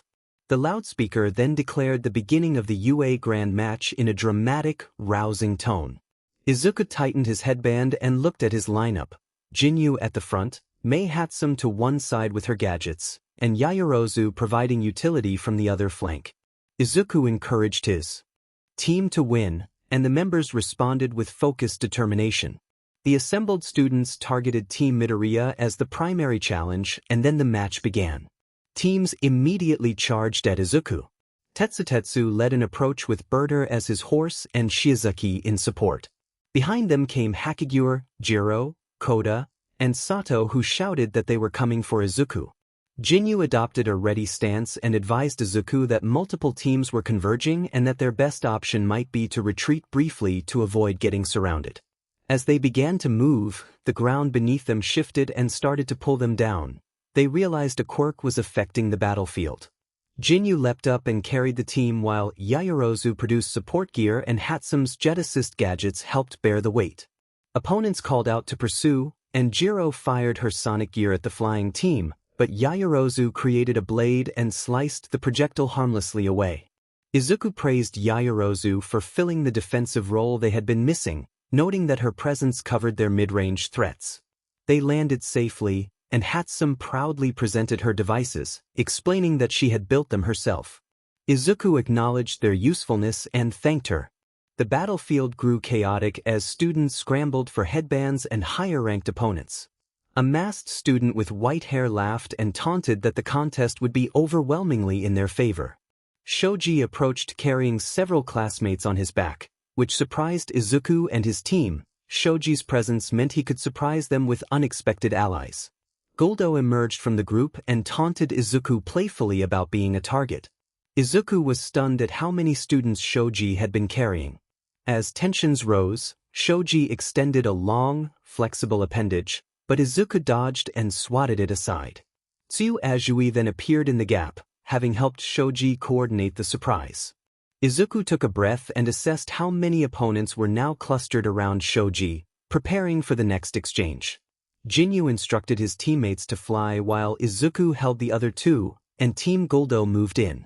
Jinyu leapt and carried Izuku and the others away. The announcer described Team Guldo improvising into something more like a tank than a mount as they floated. Yaoyorozu and Hatsum returned and looked shocked. Hatsum discovered damage to her jetpack, likely from a graze earlier. Izuku explained that they had been frozen briefly but had escaped, and that Tsuyu had probably nicked the jetpack. He apologized and added that, despite the mishap, they had made it away. Bakugo appeared overhead, explosions forming around him as he accused Midoriya of getting too full of himself. Izuku recognized Bakugo instantly and used his ki to form an invisible barrier that absorbed the blast, protecting the others. Tape then wrapped around Bakugo, pulling him back toward his unit. Someone shouted in surprise at the apparent technicality, and Midnight intervened to clarify that leaving the unit was permitted if the feet did not touch the ground. The commentators noted that both the doggedly pursued first-place team and its determined pursuers from Class A were showing strength. They checked the current point spread and wondered about Class A's performance after 7 minutes of play, remarking that besides Midoriya and Todoroki, Class A was not looking so strong. As they spoke, Bakugo had his headband taken by someone from Class B. Class A members reacted with indignation, and Rikum urged a counterattack. Momona reflected that when Midnight had announced the first event, it had been obvious they would not thin the numbers too much in a preliminary. Letting a substantial number advance made sense, giving teams the chance to observe rivals' quirks and tendencies. Placing more modestly had been part of that strategy. Kirishima expressed surprise that much of the class had cooperated. Momona admitted not everyone had been involved, but suggested that aiming for a cautious long game rather than chasing fleeting first place had been intentional. He teased Izuku about a past incident that had made him a celebrity and mused about what it felt like to be attacked by villains annually. Bakugo bristled with anger, rage almost visible, and informed Kirishima that his plan had changed. Before going after Midoriya, he intended to take on every last person in his way. The statement made the others tense. Back with Izuku's group, they were now running from fewer teams. Izuku thought that Class B had thrown the qualifiers and planned for a long game. They seemed stronger than they first appeared and aimed to challenge Class A's supremacy, though not necessarily targeting him personally. He told his teammates that evasion might not be too difficult, but Todoroki's team stepped directly in front of them, and Todoroki announced that they were coming for them. Several teams closed in, and Goldo declared an ultimate move, unleashing a high-pitched shriek that momentarily froze everyone from Todoroki's and Izuku's teams except for Jinyu, Izuku, and Todoroki. Todoroki and Izuku faced each other while Jinyu acknowledged that the situation would not end without a fight. Goldo's ability had trapped them both. Todoroki acted quickly, sweeping his arm in a circle to form an arena of ice that enclosed both teams and held off many approaching teams, disrupting Goldo's telekinesis. Kaminari followed up with a concentrated electrical strike that jolted through the frozen battlefield, breaking the paralysis and bringing Team Izuku back to their senses. The announcer excitedly reported that Team Todoroki had taken out a small cavalry of teams with one fierce attack. Team Todoroki advanced as Izuku directed Yaoyorozu and Mei to keep hold of their points and steer them in the opposite direction of incoming threats while he and Jinyu provided cover. Jinyu promised to create a diversion and began charging an attack he called the Milky Cannon. Todoroki responded by calling on Jis while using a move he referred to as a crusher ball to deflect the blast, producing an explosion that stopped Jinyu's attack. Despite the exchange, Izuku remained confident that the 10 million points would stay with him. Elsewhere, Team Bakugo engaged Team Momona. Momona complemented Bakugo's quirk while firing an explosion that nearly knocked Bakugo off balance. The other side mirrored Bakugo's explosive style, and the two clashed. Bakugo dismissed the opponent as a copycat and kept his cool despite the resemblance. Rikum watched and decided the situation called for a heavy response, launching a powerful blast of his own. The attackers used coordinated defenses, but the beam broke through and shattered their formation, allowing Bakugo to jump in and steal their points. The match was reaching its midpoint. Todoroki had created his own little arena and continued to control the field, while the clock kept ticking down. Teams moved and countered, each maneuver preserving the pace and stakes of the competition. The contest had seemed primed for a single instant grab of the 10 million, but 3 minutes passed as Midoriya managed to evade Todoroki inside the cramped space. Team Todoroki approached again while Team Izuku shuffled away. Izuku pushed the other team back slightly with a burst of energy. Endeavor watched from the stands, scowling and irritated at what he saw as a tactical mistake. Todoroki was deep in thought as the wind knocked him back. He observed that Midoriya kept his distance and stayed on his left, which made any direct attempt to freeze him likely to endanger Ida. Todoroki realized that if he let himself be goaded into acting recklessly, his own ice could become a liability. He also noted that Midoriya's bursts of power were interfering with Kaminari's electricity. Only 3 minutes remained, and Todoroki tightened his focus. While circling Team Izuku, Ida spoke to his teammates and explained that what he was about to do would render him temporarily useless, so it would be up to them afterwards. When the others asked what he meant, Ida replied that he had elevated his torque and RPM to an explosive degree, a secret technique he had not shown before, and warned that the kickback would stall his engines. Ida then unleashed the move. His sudden acceleration came too fast for the eye to follow, and amid a cloud of smoke he stole the 10 million from Team Todoroki. The commentators and crowd roared in surprise at the reversal and the unexpected speed Ida displayed. Todoroki thanked fate that he did not need to use full strength just yet. The scoreboard shifted wildly as the teams scrambled. Team Bakugo, responding to the point differences and the urgency of the situation, charged at Team Todoroki. Yaoyorozu ran toward Ida's team, trusting the plan and telling Midoriya that they would get the money back. Izuku felt the weight of his teammates. He went to full strength in his base form, channeling power into his right arm, and charged at Todoroki. Todoroki felt the approaching force and instinctively prepared to block. Flames flickered to life around his left arm. Izuku cried out as the countdown reached 2 minutes. He thought that he could land a hit on Todoroki. When Izuku aimed a punch at Todoroki's chest, Todoroki caught his arm and the heat of Todoroki's flames scorched Izuku's hand. Todoroki, equally shocked, quickly extinguished his left side flames and stared at his hand in regret, reassessing his decision to use that side of his power. From Izuku's perspective, he noticed where Todoroki had been shifting his headbands and guessed that the 10 million was on the bottom band. Izuku seized the bottom band and realized he had it. The announcers declared another fierce recovery and the crowd erupted as the timer ticked down. Bakugo arrived by leaping through the fray and demanded to know which headband held the prize. Teams Izuku and Bakugo, aside from Bakugo who pursued Izuku himself, charged at Team Todoroki, which still held 3 headbands. Todoroki tapped Kaminari and signaled him to use his electricity. Kaminari complied, and the jolt paralyzed Mei, Yaoyorozu, Kirishima, and Shiro momentarily. Rikome prepared a massive energy attack he called his ultimate move, hurling a large pink sphere toward Todoroki's team. Jis warned that he could not block it alone, and Todoroki, straining, raised his right hand and spread his ice to shatter and redirect the blast across the arena. Izuku watched in surprise, wondering how Todoroki had managed to counter the attack. Jinyu's alert pulled Izuku out of his thoughts as Bakugo approached and fired an explosion at him. Izuku blocked it with a burst of energy and sent Bakugo back toward his own team. With 10 seconds left, Present Mike urged the crowd to count down with him. Todoroki told Jis to propel him at midoriya, insisting that he was not out as long as he did not touch the ground. Jis obliged and launched Todoroki with a force that outpaced Ida's reciprocity burst. Todoroki tried to grab the 10 million, but Izuku dodged. Todoroki pushed himself higher without touching any surface and came charging back. As Todoroki reached for a headband, Izuku seized his wrist. Todoroki glared and pulled his other arm back for a final attempt to snatch the band, but the timer hit 0.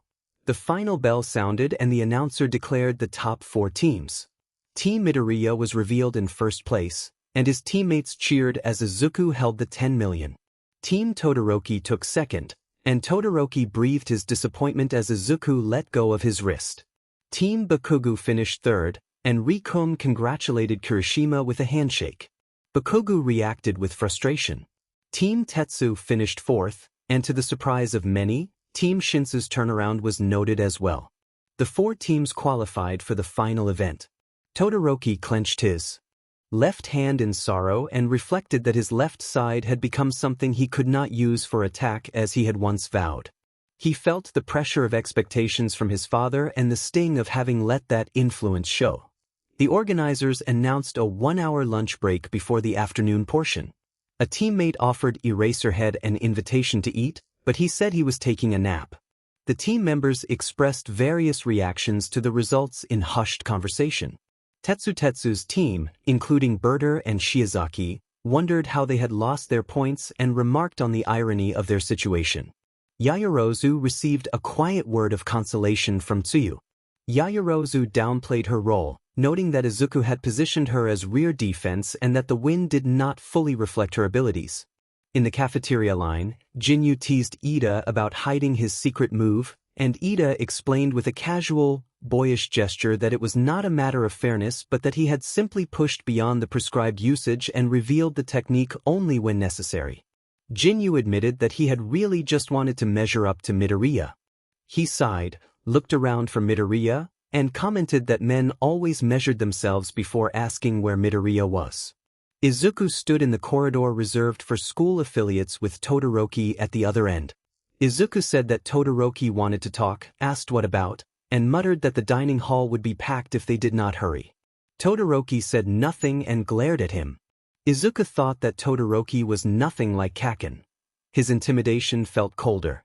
Finally Todoroki spoke and told Izuku that he had been overwhelmed so much so that he had broken his own pledge. Izuku realized that it would have been to Todoroki's advantage, But Todoroki had not used that power. Izuku noticed that he had held back his left side. Todoroki listed Ida, Kaminari, Jinyu, Jis, and Yaoyorozu and said that none of them had felt that pressure. In the last instant, Todoroki had been the only one who felt it. Izuku asked what Todoroki meant. Todoroki then asked directly whether Izuku Midoriya was a Saiyan. Izuku stood shocked and asked Todoroki to repeat himself. Todoroki sighed, looked Izuku dead in the eyes, and repeated that he believed Izuku was also a Saiyan. Izuku was stunned and wondered whether it was dangerous that Todoroki knew he was part of an alien race. He asked Todoroki to clarify what he meant before answering. Todoroki sighed, stepped forward, and assumed a stance similar to how Izuku would take on his Ikari form. A golden aura filled Todoroki as both colors of his hair lightened and his eyes took on a visible glow. His hair lifted slightly from the energy. Flames danced along his left arm while a cool breeze moved from his right. Todoroki revealed that he, too, was a Saiyan. Todoroki told Izuku that he had shown him the truth and that Izuku was a Saiyan. Izuku sighed, knowing he had no way out, but a part of him was excited to discover another Saiyan besides himself still existed. He admitted that he was a full-blooded Saiyan and asked Todoroki about the strange transformation he had seen. Todoroki reminded Izuku that he had used that form against Frieza.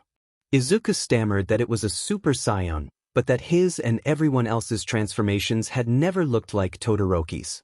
Todoroki looked at his arms for a moment, the aura still visible around his eyes, and began to explain. He said that his father was the number 2 hero, Endeavor, who had always tried to make a name for himself and had viewed the living legend All Might as an obstacle. Endeavor could not defeat All Might alone, so he had devised another plan. Todoroki then asked whether Izuku was the second son of Broly. Izuku denied knowing his father's name and said he did not think he had a brother, though he acknowledged he was the son of a Saiyan.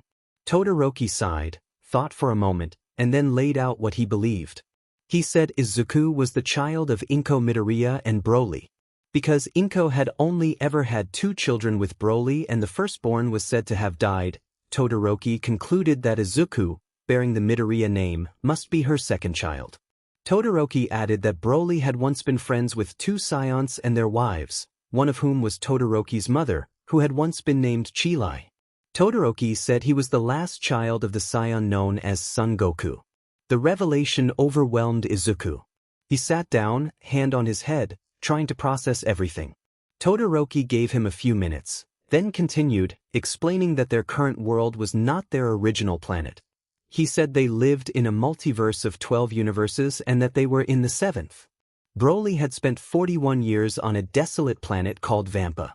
On the 145th day of the 41st year there, Broly had been rescued by a woman and a man named Chilai and Limo.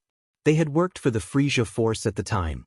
They took Broly to Earth to test his power against 2 Saiyans, Goku and Vegeta. Broly had nearly won, but they had used a technique that turned the tide and had almost killed Broly. He had been teleported back to Vampa along with Chilai and Limo. The day after, Goku had teleported to Vampa and built a friendly relationship with them by giving supplies.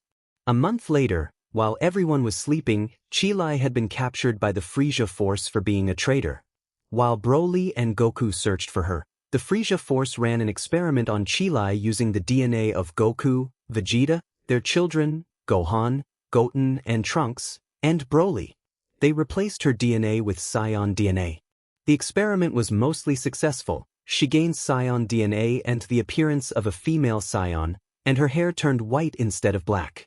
However, due to her origins, she could not actually use Saiyan capabilities, no zenkai boosts, no transformations, and no extended lifespan. She effectively retained a human lifespan despite her Saiyan. Just as the experiment was completed, Broly and Goku broke in and took Chilai to safety on a new planet. Knowing what had happened, they decided to restart a Saiyan colony.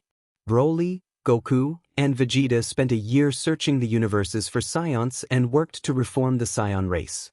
After they returned, Todoroki said, he was born as Shudo Chilai.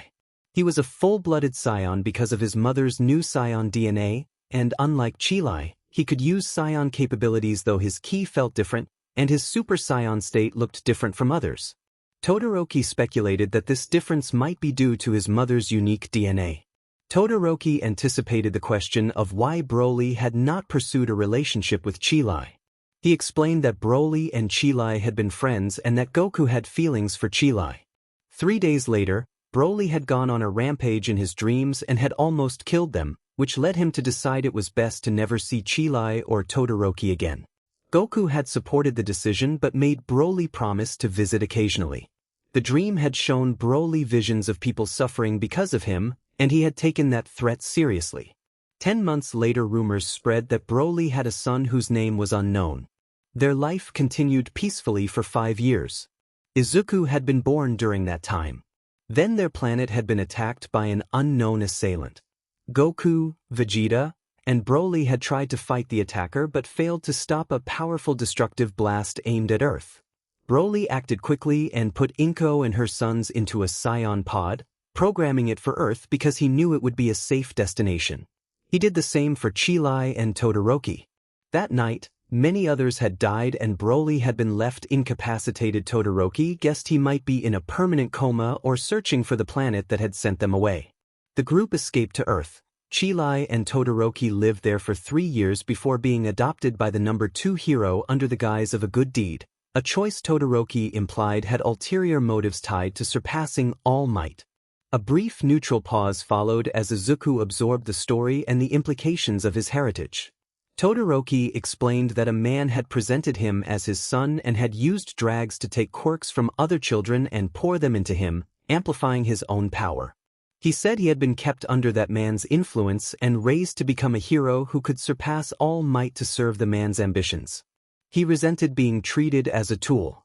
He recalled his mother often crying and once causing a serious injury to the left side of his body. He explained that refusing to use that left side power had been his way of rebelling, and that he intended to rise to the top without relying on his father's quirk to deny the man everything. Bakugo stood further down the hallway, overhearing the confession and visibly shaken. He could hardly believe that Izuku and Todoroki both carried such heavy source. When Todoroki finished, Izuku embraced him. Izuku thanked Todoroki, correcting his name to Shuto, and encouraged him to let out what he had been holding in.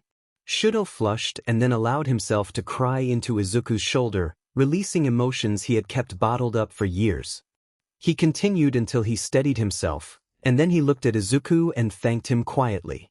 Izuku ruffled Shuto's hair and reminded him that the quirk belonged to Shuto, not his father, and that it was his strength to wield. Izuku also promised that after the tournament he would help Shuto find Goku, and Shuto, wiping his eyes, smiled and accepted the promise.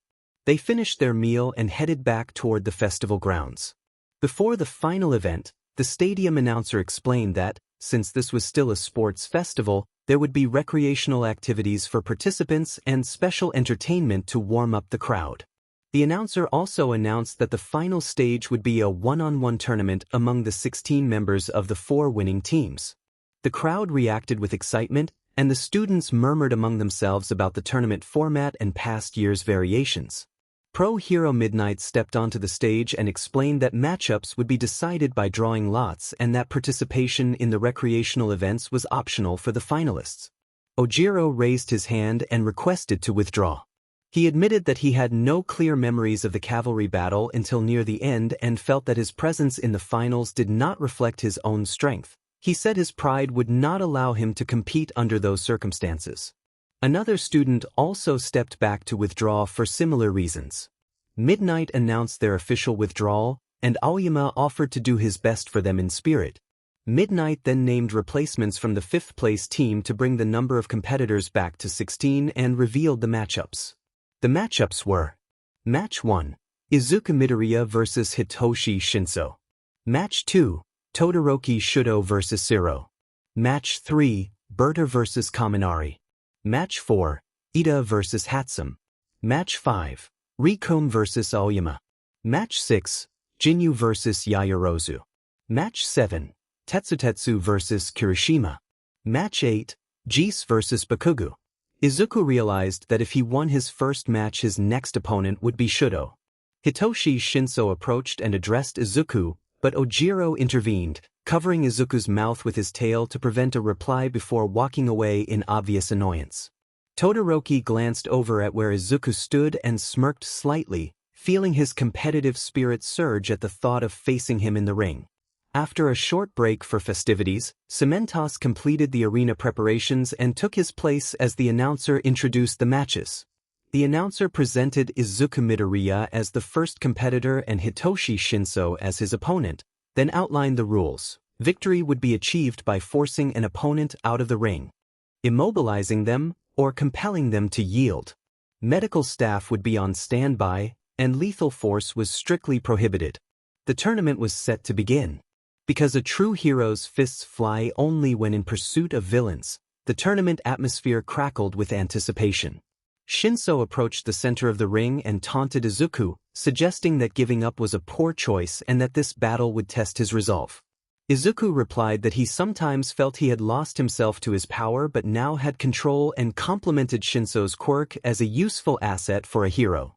Shinso smiled and left the stage. When the match began, Midoriya charged at Shinso.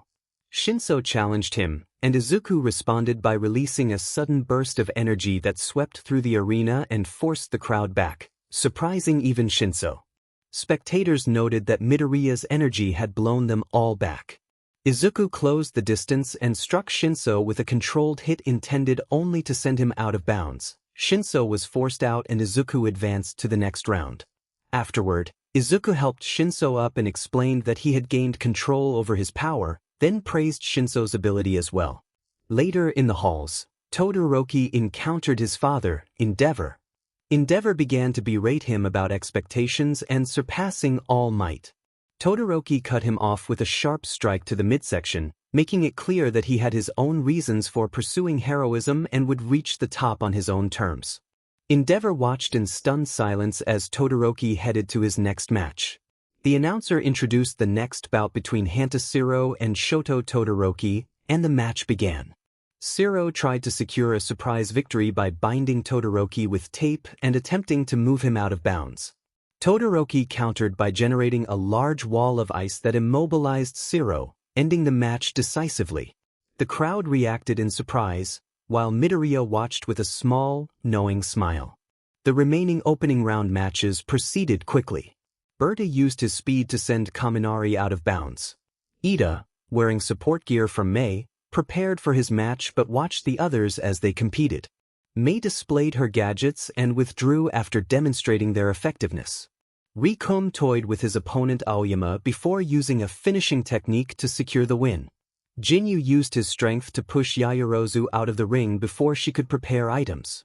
Kirishima and Tetsu fought fiercely and both fell unconscious from exhaustion, but Kirishima prevailed and advanced.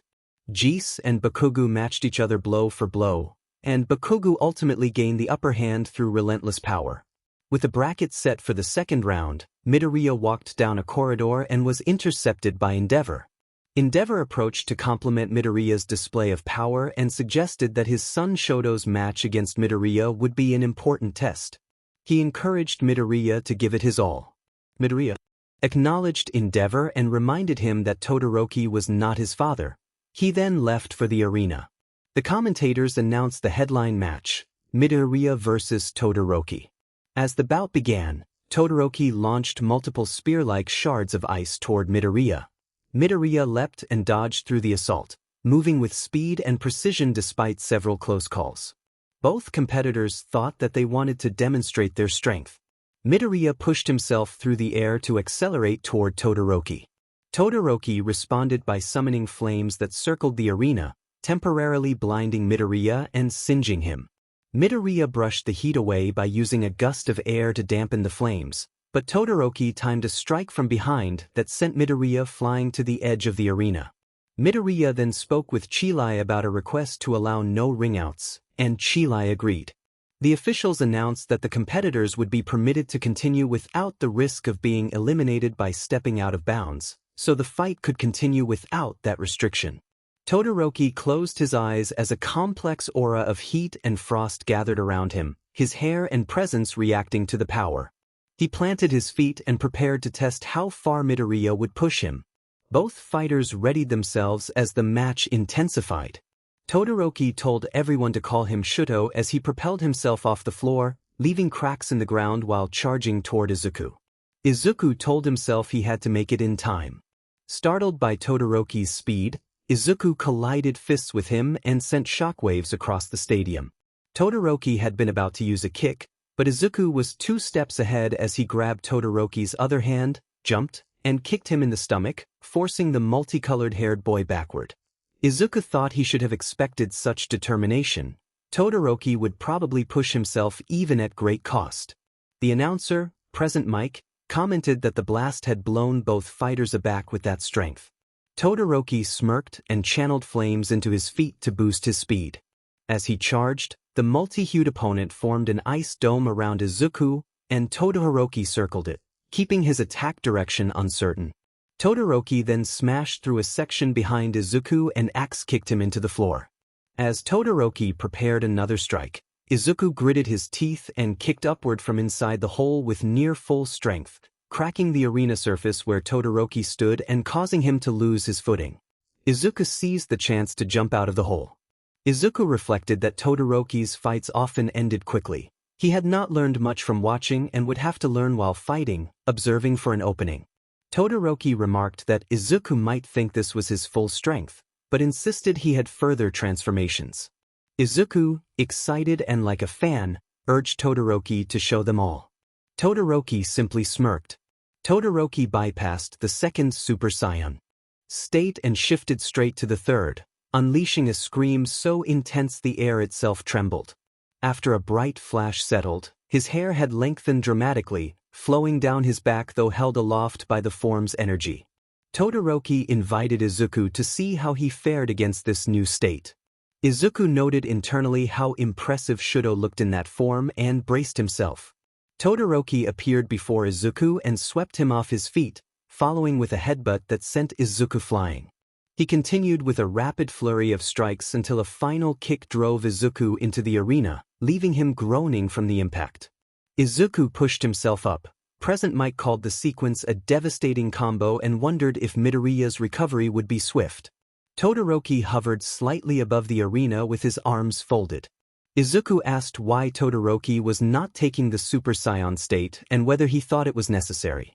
Todoroki replied that if it were easy he would have used it already, but he had a different technique in mind that he believed would be enough.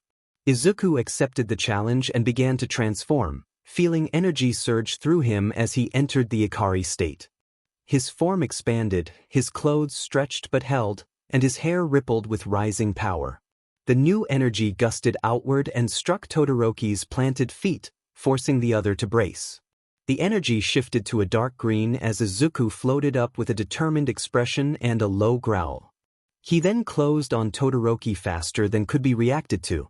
Izuku grabbed Todoroki's face and used a hold he had practiced against powerful opponents, slamming Todoroki face first into the ground with enough force to create a huge crater and a blast that rippled through the audience. Todoroki cried out and struggled to recover. Izuku released him, and Todoroki shifted into Super Saiyan Blue, his hair taking on shades of blue. That surge of energy forced Izuku off, and Todoroki rose from the crater to meet him. Todoroki observed that there was one more transformation beyond blue, and Izuku said he would overwhelm Todoroki with his current form to force a change. Izuku wondered how formidable the final form would be. At that moment both fighters clashed again. Todoroki blocked an incoming strike with one arm. Izuku then launched a barrage of punches, and Todoroki barely managed to defend. Izuku pulled back and struck Todoroki's block again, sending him flying out of the arena. Todoroki planted his feet and held his ground as Izuku closed in and struck repeatedly, driving him to the side and keeping up relentless pressure. Todoroki noted his Super Saiyan Blue output and the two collided, trading blows that pushed them apart and raised a cloud of dust. When the dust settled, a tear in Izuku's sleeve revealed a stain and he winced in pain. Todoroki commented that perhaps he did need to step things up to provoke a transformation and said he wanted to see what Izuku could do. Present Mike announced to the crowd that the match had become so intense the combatants had to leave the stadium, but that drones would keep viewers connected. Izuku answered Todoroki's challenge by unleashing a rapid, hard-hitting flurry of punches. Todoroki maneuvered to block and evade, the two combatants darting around with flashes of energy trailing them as they exchanged blows. They collided roughly 6 times in under a second, too fast for the drones to capture. The drones only registered Izuku's green aura darting through Todoroki's blue and flame aura. They collided again. Izuku kicked, sending Todoroki flying toward another section of the battlefield to avoid civilian harm. Izuku caught up to the flung Todoroki and struck him hard, sending him through building after building. Izuku ran, leapt, and attempted a drop kick, but missed as Todoroki propelled himself upward. Izuku slammed into a building, shattering its lower levels. Todoroki climbed the falling structure as Izuku launched himself upward and threw another punch that missed Todoroki and struck the building, hastening its collapse. They spiraled around the structure in a blur of blows, and Izuku finally punched Todoroki through it as it broke apart. Izuku landed with a thud and immediately adopted a battle stance. Izuku then called out praise for Todoroki's moves, acknowledged his strength compared to others he had faced, and announced that he was about to release his destructive energy. Todoroki giggled and smirked. He thought Izuku was serious and kind of cool when pumped up. Izuku brought his palms together and charged a final blast immediately. The attack struck Todoroki's guard and made him cry out. A dust cloud formed. As Todoroki rose, Izuku slammed into him full force, knocking him from his airborne state and into a building. Todoroki muttered that he had no choice. He stepped out of the wreckage and stood weakly. That hit had hurt more than the others, and he knew he needed to end it quickly as Izuku was adapting. Izuku conceded that if Todoroki wanted to transform, he would allow it. Izuku watched as Todoroki clenched his fists and his whole body trembled. Todoroki's eyes rolled white for a split second, and Izuku felt enormous power building. The sky darkened and thunder cracked behind him. A deep growl swelled into a scream as Todoroki's power surged first a familiar ascent, then beyond it. Debris began to rise from the ground under the force of his energy as a crater formed and widened. Izuku shielded his head and stared in disbelief as flames and lightning flared around Todoroki. Massive pillars of white energy shot up from the earth, and a column of flames rose into the sky, concealing his form. Everyone in the UA stadium watched the screens in disbelief at the shaking ground and the sheer power on display. At Izuku's home, Vegeta watched Goku with concern and asked if it was wise to let the transformation continue. Goku admitted he did not know, but he felt that Izuku would never forgive them if they interfered, and he felt a personal connection that made him want to keep watching. Vegeta exclaimed that another Saiyan appeared to be reaching godlike power. Back on the battlefield, cracks spread across the ground, coated in white energy, and Izuku was blown back by the raw force. Buildings crumbled as the display slowed. Izuku stared, wide-eyed, at the figure before him, jaw hanging open at something he had never seen. Todoroki's clothing had been damaged by the flames, leaving his upper body exposed and wind whipping at the torn fabric of his trousers. A red pulsating line crossed his chest and flowed down his left arm, matching the thunder in the distance. Flames spiraled around his feet and ankles. Izuku looked up at his face. Todoroki's expression was neither a smile nor anger, but an eerie calm. His eyes and eyebrows were pure white, and a red, pulsating mark appeared above his brow like an inverted O with 2 lines through it. His hair had turned pure white and billowed in the cold breeze. Izuku could not sense energy the same way, but he felt that Todoroki was many times stronger than before. He felt a chill run down his spine as those pure white eyes seemed to look straight through him. There, amid the blasted landscape and the smoking crater, stood the ultimate Saiyan. The fight continued for 20 minutes until All Might called the whistle. Neither Izuku nor Togata could land a decisive blow. Izuku could not hit Togata, and Togata could not inflict any real damage on Izuku. Togata told Izuku that he was the first student he had been matched against. Izuku responded that he felt the same, praised Togata for being remarkably strong and durable for a first year, and suggested they spar a few more times before the sports festival. Togata agreed enthusiastically.